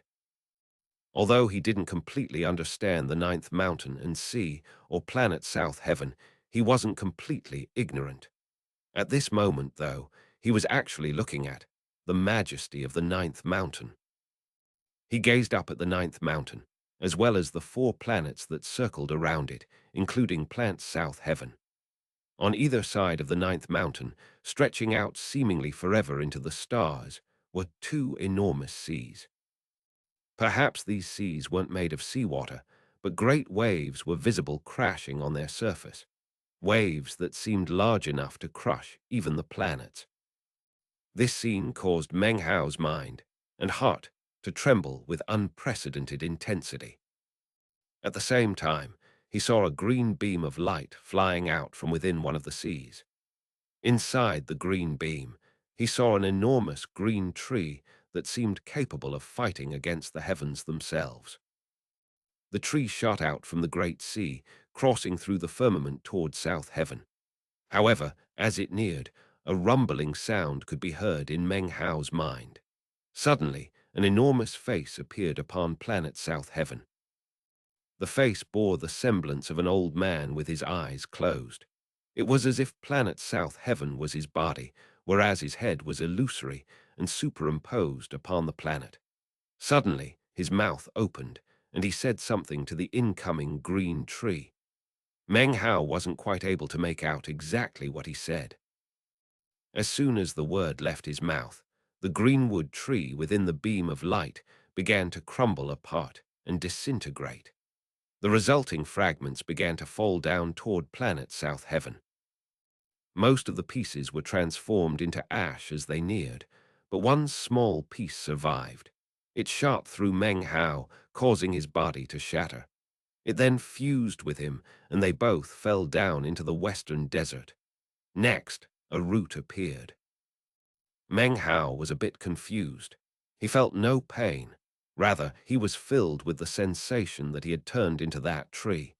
Countless years passed, and he eventually became a greenwood tree. As the years came and went, a white wolf, a colorful snake, and a tiny bat all made their homes beneath the tree. Years passed. Finally, one rainy evening, a person approached. It was a middle-aged man carrying an umbrella. He came to a stop in front of the tree and looked at it. So, yet another being come to South Heaven to confirm their Tao. Body and spirit destroyed, but a seed of the soul left behind, striving to prove itself on South Heaven. Very well. Since we're in the western desert of South Heaven, I will use the power of my league to bless you all with the ability to pass down totems, just like the demonic Tao pill of the southern domain, the path of an ancient Tao perennial will. The man sighed, lifted his hand up, and placed it on the tree. After a long time had passed, he turned and walked off into the distance. As he did, countless shimmering strands emanated out from him. They were dim and faint, but each one seemed to be connected to his body. They circled out and disappeared into the air. These strands seemed to be nothing other than karma threads. I am the 5th generation of my league, the 5th generation demon sealing Taoist master. My Tao is different from that of the 9th mountain and sea. With different Taos, accords cannot be reached. Whether they are right or wrong doesn't matter. My Tao will exist forever. I shall face the tribulation of the 9 mountains and seas. The man looked back and gazed at the greenwood tree. As he did, it seemed to Meng Hao almost as if he were looking directly at him. His mind suddenly began to buzz. The man continued. To meet you before I depart is fate. It seems our destinies shall become a point of enlightenment for one of my successors in the future. It's not that the line of the League of Demon Sealers can't be broken. If the younger generation can gain enlightenment, it will continue on. If not, then the Tao tribulation of the 9 mountains and seas will arrive, and then the people will remember the will of the Demon Sealers. The buzzing in Meng Hao's mind lasted for a long time. When it finally disappeared, everything that he had seen was fading. He was standing upon the palm of the treant. The sky was filled with clouds as it had been before, and the air echoed with the chants of the Crow Scout tribe members. Everything that he had just experienced seemed to have happened in only an instant. However, Meng Hao had experienced an eternity. His eyes were filled with a blank expression. Tuning out everything around him, he stepped off of the treant's hand and then sat down cross-legged onto the altar. He closed his eyes. A green glow gradually began to rise up from his body. Within the green glow, branches could be seen. They burrowed into the stone surface of the altar.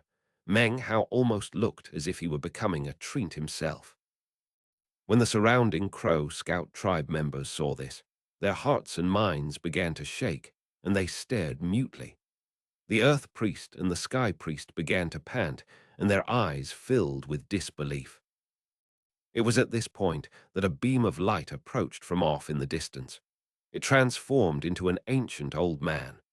The ripples of his cultivation base placed him at the mid-nascent soul stage. The instant the old man appeared, his gaze fell upon Meng Hao, and his expression flickered. After a long moment passed, the old man said, "Ancestor Greenwood is bestowing a totem."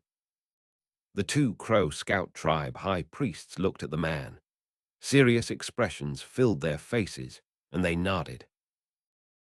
Considering that he is receiving a totem from Ancestor Greenwood, cancel all investigations into him. It doesn't matter where he is from, nor how much of what he has said is true or false. He is now an eternal vassal of the Crow Scout tribe. Time passed by slowly. By the time Meng Hao's eyes opened again, it was 7 days later. He saw that the surrounding Crow Scout tribe members had dispersed. It was evening, and not a single person was in sight. He was alone on the altar atop the mountain's highest peak. His eyes were filled with confusion. He looked down at his body and could see countless branches attached to it, spreading out in every direction, as if he was now a tree. After a long moment, he took a deep breath. The tree branches slowly retracted, fusing back into his body. Eventually, he rose to his feet. His expression was one of calm as he looked up into the sky and let out an absent-minded sigh. There are 3,000 Taos: the Tao of alchemy, the path of demons, totems, various techniques and methods. All are great Taos, be it totems or demon sealing, even the celestial talisman that made the Black Lands. It's like the 3 pages of secret arts I acquired. The first is regarding catalyzing and the concocting of medicinal pills. The second, the crafting of time treasures. The third, the dragoneer arts, which can transform demons. All 3 connect to each other on various levels, but in reality, they all stem from the same source. They all have something to do with the sealing of demons. Meng Hao's eyes shone with a strange light. As he gained enlightenment, he realized that it didn't matter if you were talking about the southern domain or the western desert. When it came to heaven and earth, it was all about immortals and demons. If one wanted a clear example of immortals, there could be none better than the supercilious Jai clan of planet South Heaven. If one wanted a good example of demons, the best would be the mysterious and multifarious demon sealers. The unusual thing is, demons are characterized by variations. Therefore, in the great lands of South Heaven, They are represented by the Tao of alchemy in the southern domain. They are the talismanic symbols in the Black Lands and totems in the Western Desert. Certainly, the Eastern Lands and the Northern Desert have their own demon variations. In the end, all are demons. They are different from immortals. Immortals have their dignity, but demons have their variations. With immortals, there is only one path. Any of the other myriad paths are demonic. Meng Hao's mind buzzed, as if lightning were striking around inside, as he suddenly received this unprecedented enlightenment. His thoughts having reached this point, although his body was on this mountain peak in the Crow Scout tribe, his consciousness expanded out, soaring up to the highest heavens. The thoughts which had begun to circulate in his mind when he first entered the Black Lands suddenly coalesced into a single conclusion. Everything has to do with the qi of the 9 mountains and seas. Immortals call this qi the essence. However, the League of Demon Sealers calls it demonic qi. In that case, perhaps the 9th mountain and sea is in actuality an indescribably powerful, massive demon of the heavens. Meng Hao's eyes glittered brightly. If the 9th mountain and sea are collectively a demon, then its qi would fill the planets which surround the mountain. Regardless of the Jai clan or some other powerful experts, all such immortals would desire to acquire the essence of the 9th mountain and sea, and thus become its lord. On the other side of the coin, demon sealing is just another path of cultivation, and has nothing to do with acquiring the qi of the 9th mountain and sea. If it's a demon, it can be sealed or approved based on my whim. Thanks. This chapter was sponsored by Patrick Cizegzinski, Brett Flowers, Chester Moon, and Stephanus Hendra. Chapter 408, Greenwood Tree Totem. Or it could be that long ago people did not understand the truth of the natural mechanisms of the 9 mountains and seas of this entire starry realm. They thought that the 9 mountains and seas were the key to developing the body. After feeding upon the mountains and seas, they grew stronger and eventually broke through to the next level of life. Their lives fused with that of the mountains and seas, and they became immortals. People who viewed matters in such a way eventually came to be the majority. However, there was always a small group who believed that the 9 mountains and seas were heavenly demons whom they could either seal or approve. Seal them as a path to power, or approve them and become their masters. That group of people were the earliest demon sealers. These two groups of people had different philosophies and strode different paths to power, but were not at odds. Meng Hao took a deep breath as he gained this enlightenment. After acquiring the demon sealing jade and becoming the 9th generation demon sealer, Meng Hao's path had always been one of confusion. This was especially true when it came to demon sealing. The puzzlement he had felt in the steady attempts to uncover the truth finally led to understanding. I came to the Western Desert because of the 5-colored nascent soul. I will fuse the 5 elements totems with my pill concocting technique. I will use my body as the pill furnace and totems as the pill recipe. I will concoct my own perfect nascent soul. This is my main purpose in coming to the Western Desert. My life has been one of treading the path of the multifarious demons. The concept of myriad variations is the path of the demon sealer. The end of this path is that of sealing both the great demons of heaven and immortals. Similarly, it is a path of conferring demonism upon the countless living things in creation, as well as bestowing mortals so that they can achieve immortal ascension. Meng Hao's mind buzzed. His cultivation base seethed in accompaniment with this enlightenment. It rose up from the late gold core stage into the great circle of the gold core. He was now even closer to the nascent soul stage.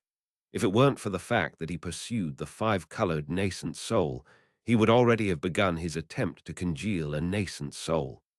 However, such a checkpoint was one that countless cultivators had never stepped past. Although Meng Hao had not experienced the difficulty of congealing a nascent soul, he had read about it in the ancient records of the Violet Fate sect. He knew that only people who possessed immense luck and latent talent could be like the proverbial cop who leaped over the dragon's gate and step into that profound and refined stage. Nascent soul. It was a stage vastly beyond that of core formation. Nascent soul cultivators possess magical techniques that far exceed the ordinary. Their mastery of the principles of heaven and earth made them nearly divine abilities. The most obvious example was their art of minor teleportation. This magical technique could even be referred to as almighty. Because of it, any nascent soul cultivator who wished to retreat could easily do so. Unless they were restrained by a restrictive spell formation, it would be very difficult to surround or kill them. Another key aspect was that after reaching the nascent soul stage, cultivators could almost instinctively use a certain divine ability called possession. The nascent soul could emerge because the body was only secondary. Cultivation was focused on the nascent soul itself. If the body perished, it could be abandoned, and a new body could be seized. Because of this, tangling with a nascent soul cultivator was much more difficult than battling the gold core stage. In the nascent soul stage, confidence in being able to stay alive on the great path of the Tao was much more assured. These were just some of the many advantages the divine abilities manifested in the nascent soul stage, the tip of the iceberg, really. According to the popular understanding, only people who were actually in the nascent soul stage could possibly truly understand how powerful they were. Meng Hao's eyes filled with bright glow that swept about. His body suddenly flickered, and he transformed into a beam of light that shot off toward his courtyard behind the mountain. As he whistled through the air, several streams of divine sense emerged. After sensing Meng Hao, they stopped and merely observed him leaving. It seems that this particular bit of enlightenment from ancestor Greenwood Tree and the resulting changes put me in a somewhat special position here. Meng Hao was able to speculate quite a bit after noticing that the streams of divine sense did nothing more than watch him leave. Although he couldn't be for sure, he was able to make quite a few correct guesses. After arriving back in his courtyard, his neo-demon horde was fairly leaping with excitement. Big Harry charged toward him and then ran around him in circles, howling happily. Meng Hao laughed and patted him on the head. After the neo-demon horde quieted down, he sat down cross-legged, his eyes glittering. After a moment of thoughtfulness, his eyes began to shine. When I woke up earlier, a vast collection of wood-type branches was spreading out from my body. Meng Hao closed his eyes and rotated his cultivation base. After the space of a few breaths passed, his body began to shake. Veins bulged out of his skin, and tiny, tentacle-like branches began to poke out. The branches twisted down to burrow into the ground, then spread out in all directions. As of this moment, Meng Hao was emanating a very dense wood-type aura. He also shone with a bright green glow, as if he himself were about to transform into the ancient greenwood tree. All the neo-demons in the courtyard looked at Meng Hao in shock. Their eyes were also filled with confusion. However, all of a sudden, they had the feeling that this master of theirs was now much more familiar than he had been before. They began to run in circles around this greenwood Meng Hao, leaping and carousing playfully. Time passed. On dawn of the second day, Meng Hao opened his eyes. It seemed as if he was awakening from some sort of trance. The instant he opened his eyes, the green glow surrounding him flickered and glowed with boundless radiance. According to the information given me by Wu Chen regarding wood-type totem branding, it seems that I have already passed the first critical juncture. I am now merged fully with wood. There's no separation. Meng Hao looked at his greenwood body. This was obviously the luck with which he had been gifted by the treant, the personification of the ancient greenwood tree. Perhaps this also had something to do with that fifth-generation demon sealing patriarch. In any case, Meng Hao was now fully focused on this matter, and this matter alone. The main reason he had come to the Crow Scout tribe was to acquire a wood-type totem. Now, he had managed to acquire not an ordinary wood-type totem, but the ancient greenwood tree. To Meng Hao, this was an excellent first step on his path to the five-colored nascent soul. He took a deep breath and closed his eyes. According to the steps and techniques in the information given to him by Wu Chen, he rotated his cultivation base slowly and began to complete the last step with the wood-type totem, the actual tattoo branding. Time passed. An hour later, the green glow emanating out from Meng Hao began to flicker. As it did, his hands rose up to perform an incantation. He suddenly pushed his hands out, and his eyes snapped open, filled with a brilliant glow. The moment he pushed his hands out, a rumbling sound filled him. Green light rose up to slowly congeal overhead. At the same time, the branches attached to him began to twitch and grow even longer. It was at this time that the ghost image of a tree appeared around Meng Hao. At the moment, what Meng Hao needed to do was to separate this illusory tree from himself.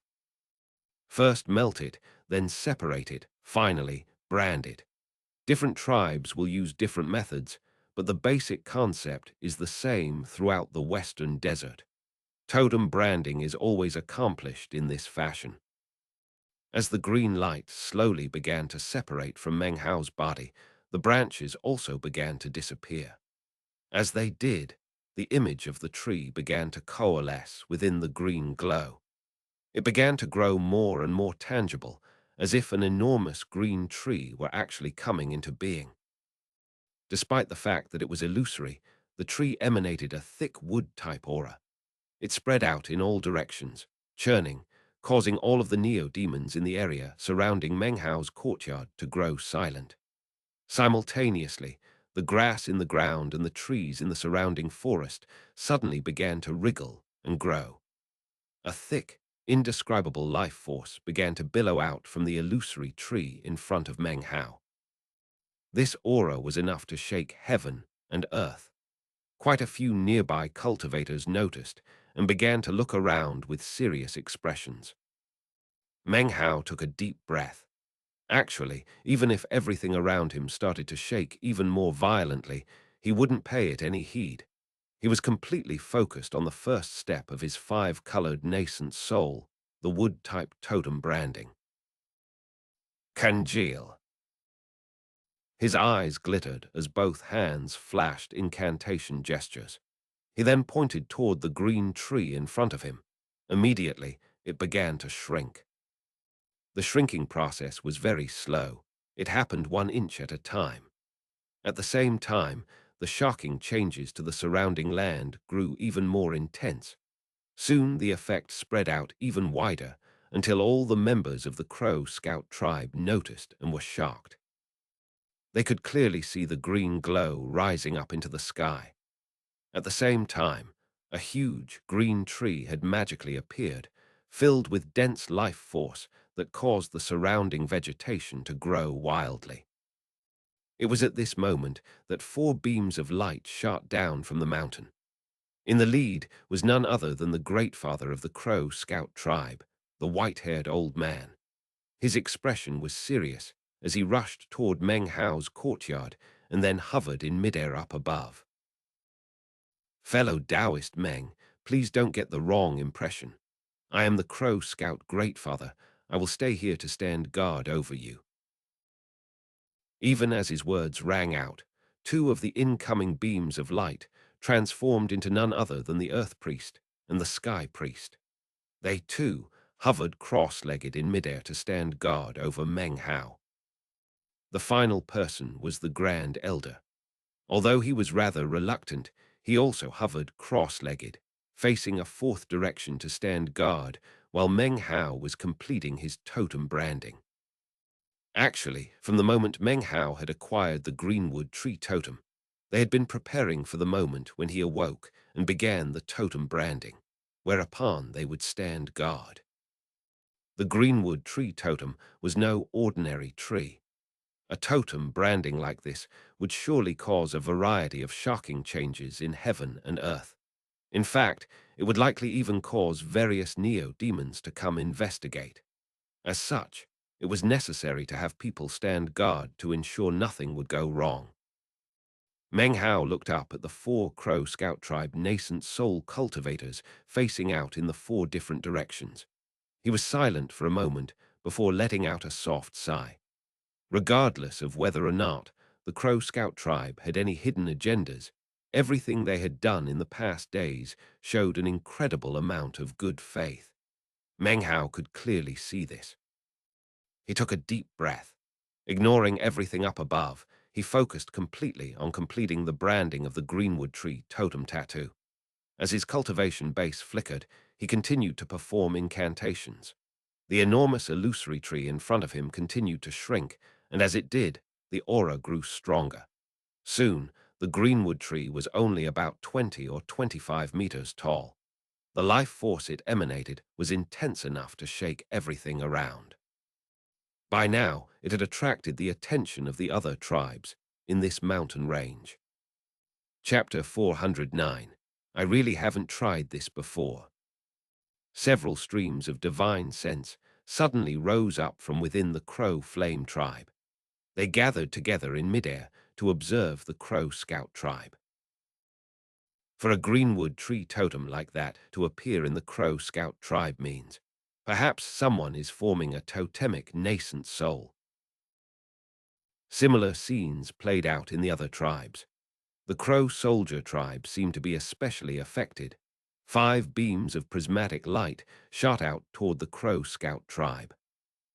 Although these 5 tribes were all connected by blood, there were certain conflicts between them that were impossible to dispel. As it turned out, the Crow Soldier tribe hated the Crow Scout tribe more than any of the other tribes. The 5 beams of light from the Crow Soldier tribe whistled through the air as they shot toward the Crow Scout tribe. As they neared, even before they could be seen clearly, an enormous shield of light suddenly appeared from within the Crow Scout tribe. It enveloped the entire tribe, covering it over and blocking the Crow Soldier tribe. The awe-inspiring voice of the Crow Scout tribe Greatfather rang out. The Crow Scout tribe is busy at the moment. Other tribes are prohibited from entering. Any who does will be shown no mercy. The Crow Soldier tribe members outside the shield exchanged glances. There was nothing they could do but laugh coldly. Passing through the shield was not an option. Meng Hao was aware of everything that was happening on the outside. However, the majority of his energy was being spent on the totem branding and the greenwood tree in front of him, which was slowly growing smaller and smaller. Soon it was only 3 meters tall. Everything was shaking, and up above in the sky, lightning suddenly appeared, dancing back and forth. The life force emanating out caused the vegetation in and around Meng Hao's courtyard to burst out wildly. In fact, it was even affecting the vegetation on the mountain, the front district of the Crow Scout tribe, and the forest that surrounded them all. The plants and vegetation everywhere grew rapidly, which of course caused even more shock on the parts of the other tribes. Black clouds churned up above, and howling sounds began to echo out within the forests. The surrounding neo-demons could sense the life force and were beginning to feel greedy. It was at this moment that suddenly a thunderous roar sounded out that shook heaven and earth. Outlander! The faces of the Crow Soldier tribe members suddenly flickered. Without hesitation, they shot backward in retreat, gloating expressions filling their faces. On the other side of the shield, the face of the Crow Scout tribe Greatfather suddenly filled with anxiety. He looked up into the sky at a collection of black clouds that was heading toward them at high speed. Damn it, the Outlander beast was injured by the Crow divinity half a year ago, but it didn't actually leave. It's been hiding in the area this whole time. Unless we join forces with the other 4 tribes to summon the Crow divinity ancestor, we can't possibly be a match for the Outlander beast. This Grandmaster Meng's greenwood tree totem has reached an incredible level. Could it be that ancestor Greenwood actually bestowed him with some of its essence? The four powerful Crow Scout tribe experts who hovered there in midair were all filled with shock. The Grand Elder looked up at the approaching black clouds and said, "Great Father, if the Outlander beast is here for this vassal surnamed Meng, and we are incapable of fighting back against it, wouldn't it be best to just hand him over and alleviate?" Before he could finish speaking, the white-haired Great Father interrupted him with a cold snort. "Don't mention anything like that ever again. This person was selected by Ancestor Greenwood. If we can't protect him, how could we ever have the face to offer worship to the ancestor? Our Crow Scout tribe might not be classified as a great tribe, but we keep our promises. I already said that we would offer protection. Only if we are absolutely certain that we cannot resist it will I renege. Unleash the full power of the mountain protection spell formation." The Great Father flicked his sleeve, causing a beam of green light to shoot out toward the mountain peak. The mountain trembled as a green light rose up to merge with the existing shield. The light rose up higher and higher into the sky, forming the image of a gargantuan tree. The Crow Scout tribe was contained inside of this tree, which would protect it from anything on the outside. Meng Hao's face was pale. He had never imagined that branding the greenwood tree totem would be so difficult. The greenwood tree in front of him was now about 3 meters tall. However, each time Meng Hao rotated his cultivation base, it only shrank 1 inch. When it comes to branding totems, the optimal size is 1 inch. Meng Hao wasn't an expert when it came to totems, but he knew all the fundamentals. His eyes filled with determination. Golden light erupted out from him, and he pointed his finger toward the ground, suddenly utilizing righteous bestowal. Imperceptible ripples flowed out across the ground as strands of demonic qi arose. They merged into Meng Hao, assisting in the branding of the greenwood tree. 3 meters, 2.5 meters. Soon it was only 2 meters tall, then 1. Meng Hao let out a roar, followed by a mouthful of blood. The blood contained demonic qi, and as soon as it splashed onto the greenwood tree, the tree trembled and then shrank down to the size of roughly 1/2 meter. Meng Hao was panting, and stubbornness radiated from his eyes. It was at this exact moment that the Crow Scout tribe's shield shook under the force of a mighty blow. An enormous roaring sound filled the air. Meng Hao looked up to see a patch of black clouds slamming into the shield.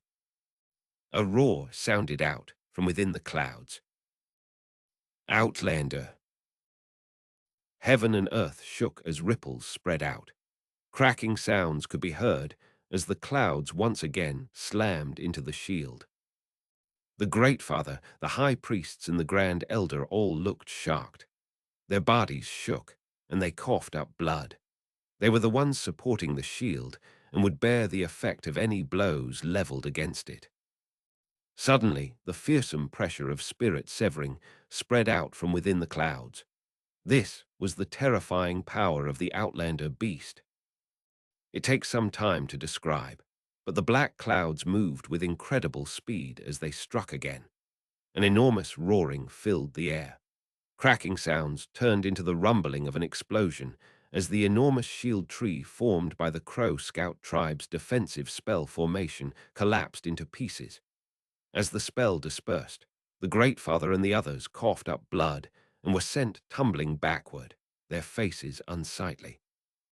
The black cloud patch, hovering in midair, shot directly toward Meng Hao. As it shot forward, 2 glowing red eyes could be seen within. They were filled with avarice and insanity.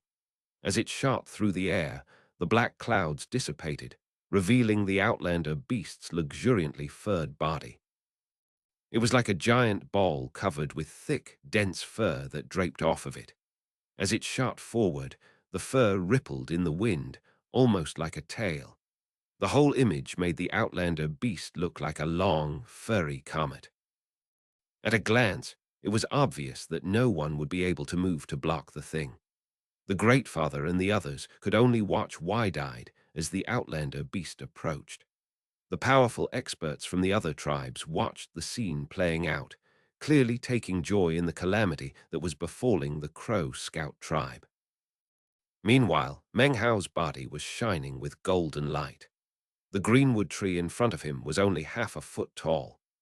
Even as the outlander beast approached, Meng Hao lifted his finger, congealing the invisible demonic qi in the area and then pushing down onto the greenwood tree. Shrink! He bellowed. The congealed demonic qi exploded out with shocking pressure. In the blink of an eye, the greenwood tree shrank to the size of an inch. At this point, the outlander beast let out a fearsome roar. The greenwood tree shot toward Meng Hao's forehead, instantly branding onto him. A wood-type totem, the first of the colors of the 5 elements, a green tree. The instant the branding formed, Meng Hao's cultivation base began to rotate. It suddenly grew until it was only a hair's breadth from the nascent soul stage. His life force abounded to a fearsome extent. In fact, it grew to the point that some of the injuries Meng Hao had sustained in the past from wasting his own life force were now completely recovered. Even more shocking, the incredible level of Meng Hao's life force made it so that no matter how ancient he grew in later years, he would always be able to maintain his current physical appearance. Such terrifying life force also made Meng Hao's magical techniques even stronger than they had been before. This proves that my choice to tread the path of the 5 elements is the correct one.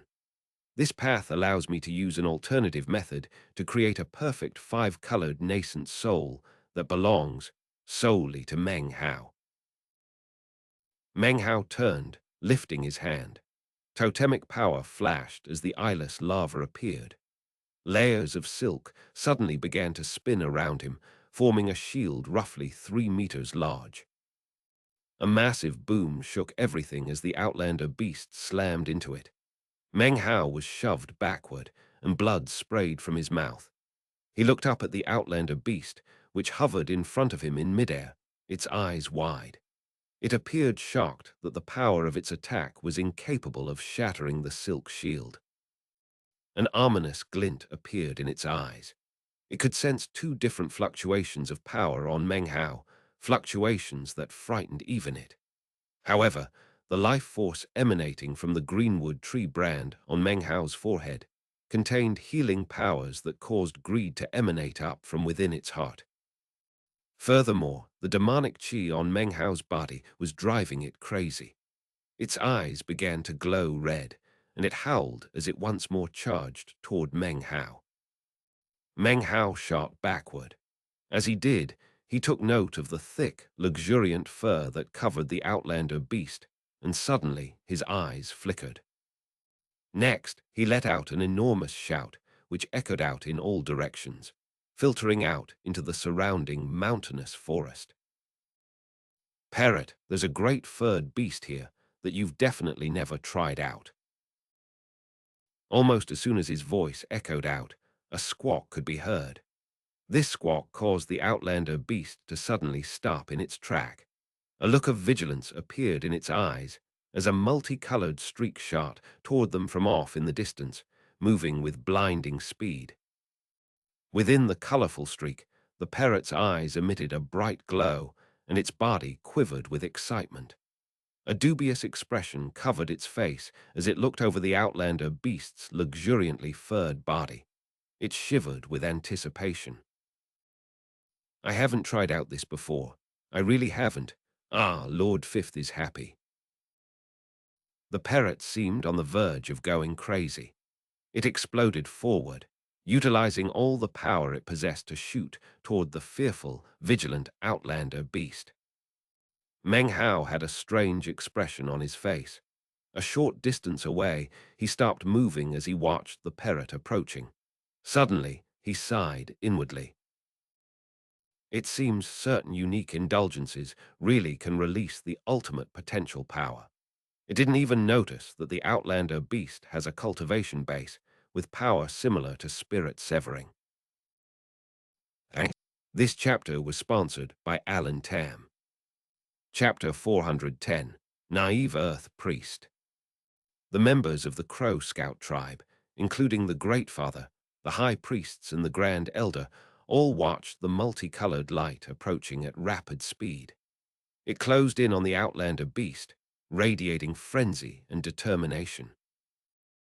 That neo-demon certainly is loyal to its master, said the Earth Priest with a soft sigh. He had seen many neo-demons, but few that would show such care for a master, that would display such madness and ignore everything else in order to protect him. The parrot's excitement actually appeared to others as determination. Furthermore, its joy at being able to try out a new furred beast made it seem as if it were loyally protecting its master. It wasn't just the Earth Priest that was thinking in this way. Many of the other Crow Scout tribe members saw the scene that was playing out and the parrot within the multicolored light and were filled with admiration. They watched as the multicolored beam of light that was the parrot shot toward the outlander beast, which roared as it approached. The parrot ignored everything, seemingly ignoring any potential threats to its life, willing to die together with the outlander beast.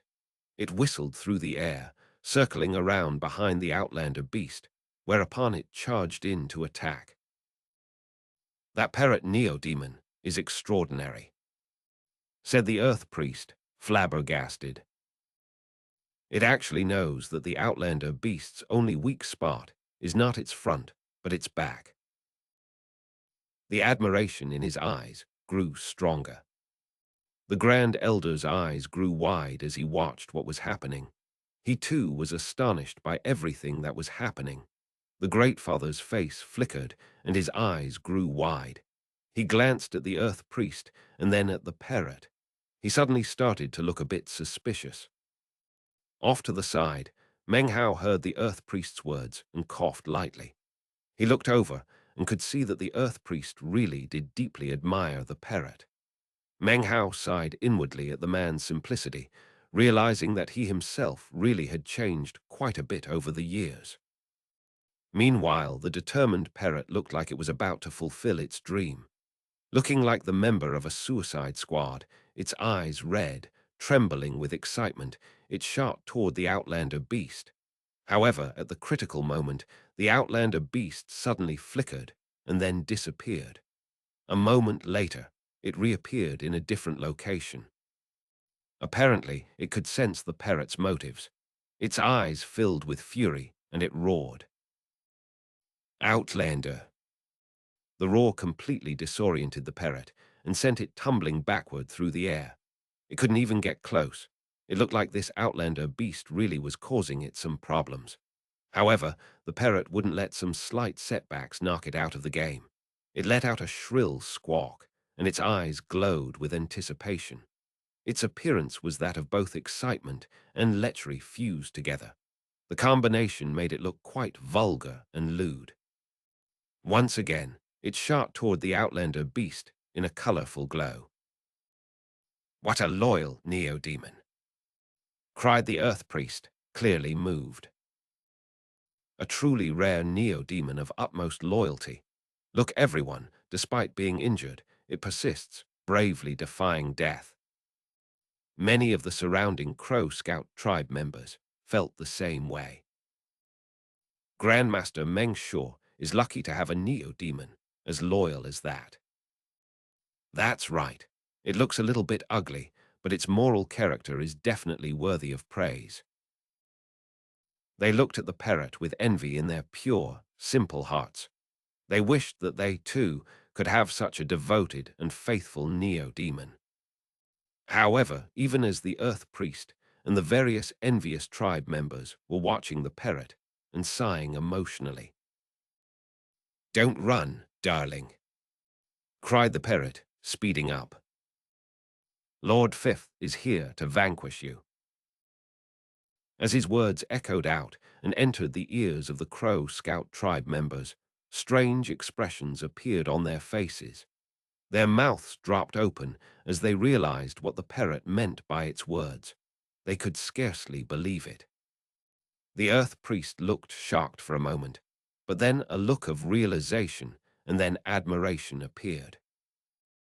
So it can even employ strategy, he said, and then let out a long sigh.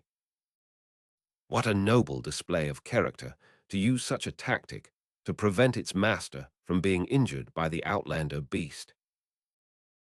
Although the conclusion reached by the earth priest didn't seem very plausible, there were still some of the Crow Scout tribe members who seemed to agree. However, most had strange looks on their faces.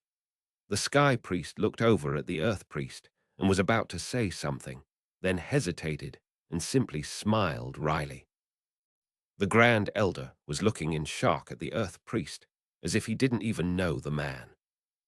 As for the Great Father, the expression on his face grew even more strange, and he also could do nothing more than smile wryly. Meng Hao coughed lightly once more. The naivete of the Earth Priest was something one didn't see very often. Up in midair, the parrot squawked as it shot toward the outlander beast, which roared and sent out an attack which manifested as terrifying ripples. They slammed into the charging parrot, making it impossible for it to near the outlander beast. However, its determination and excitement only continued to grow in the face of these setbacks. It seemed even more determined to try out this outlander beast. Hey, you really can put up a fight. Struggle if you wish, my darling. That just makes Lord Fifth more excited. With a roar, the parrot charged again. It shot forward with incredible speed. As it neared, a popping sound could suddenly be heard as hundreds of parrots appeared, all of which shot toward the outlander beast. Struggle away, my darling. Struggle and beg for mercy under Lord Fifth's pounding. The parrot roared with excitement as it neared the outlander beast, which howled back. The illusory parrots all exploded, but there was one parrot left which managed to successfully penetrate the outlander beast. The instant the penetration occurred, the outlander beast's body trembled, and a look of confusion filled its face. The look quickly turned into one of humiliation and unprecedented madness. It let out a howl that shook everything, louder than anything that had been heard up to this point. The loudness was such that it kicked up a violent tempest. A popping sound could be heard as the parrot suddenly appeared in midair off to the side. It was trembling excitedly, and its eyes were glowing. Scream, scream your throat out. No one will come to save you. By this point, the surrounding Crow Scout tribe members were watching on dumbstruck. Many of the ones who had previously thought the parrot to be loyal and brave now had faces completely pale. It was as if their whole world had been overturned.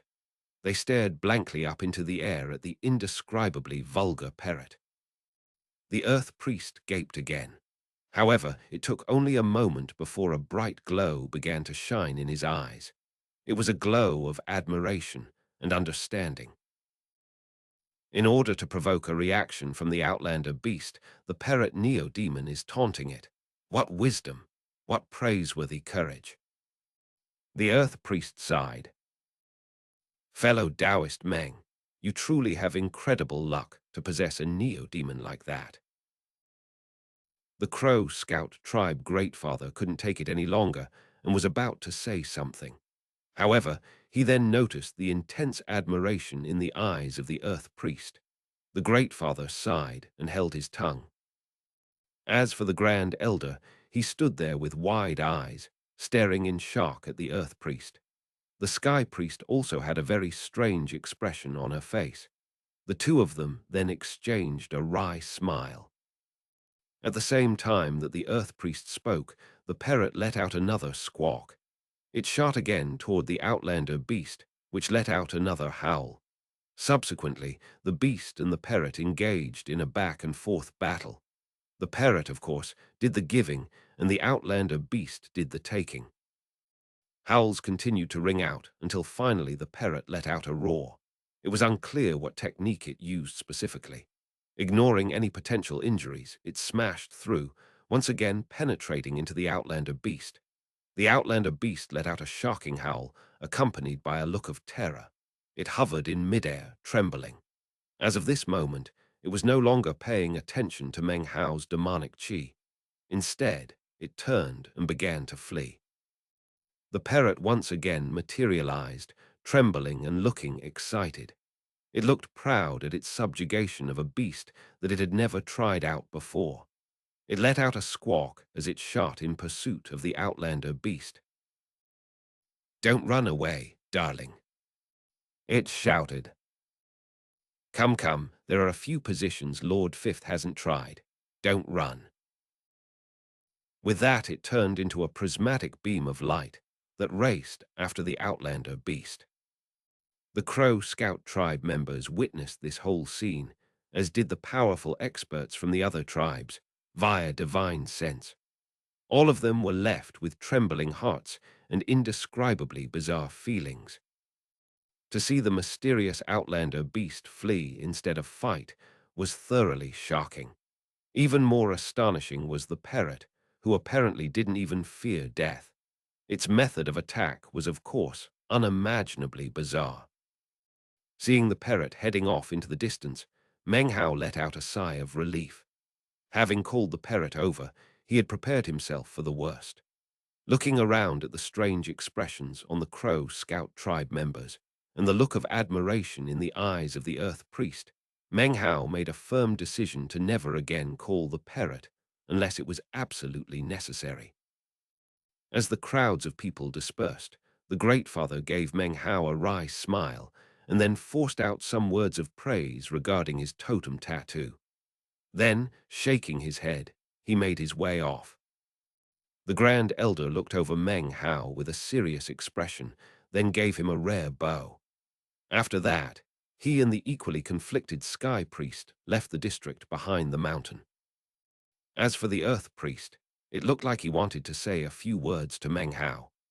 However, when he noticed that Meng Hao didn't seem concerned at all regarding the safety of the parrot, he simply gave him a stern and disapproving glare, and then turned into a prismatic beam of light that shot off in the direction the parrot had disappeared. Meng Hao smiled wryly, not sure of what to say. He simply watched the Earth Priest disappear. If that naive Earth Priest ever realizes what the parrot is really like, the man's sky will no longer be blue, and he will no longer view life as beautiful. Meng Hao thought about what that scene might look like, and then felt somewhat sorry for the Earth Priest.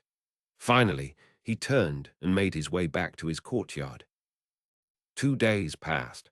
On evening of the second day, the Earth Priest returned. He looked somewhat distracted, and his face was pale as if he had been the subject of a vicious attack. After returning, he went directly into secluded meditation. During the 2 days, Meng Hao found that whenever he went out, the Crow Scout tribe members that caught sight of him looked at him with awe. Sometimes it even bordered on fear, as if they feared offending him and didn't dare to approach him. As soon as they saw him, sweat would break out on their foreheads, and they would hurry off in the opposite direction. At long last, the wickedness of the parrot was having an effect on Meng Hao. It didn't take long before the entire Crow Scout tribe knew about the events regarding Grandmaster Meng's wicked neo-demon. The news rapidly began to spread to the other 4 tribes.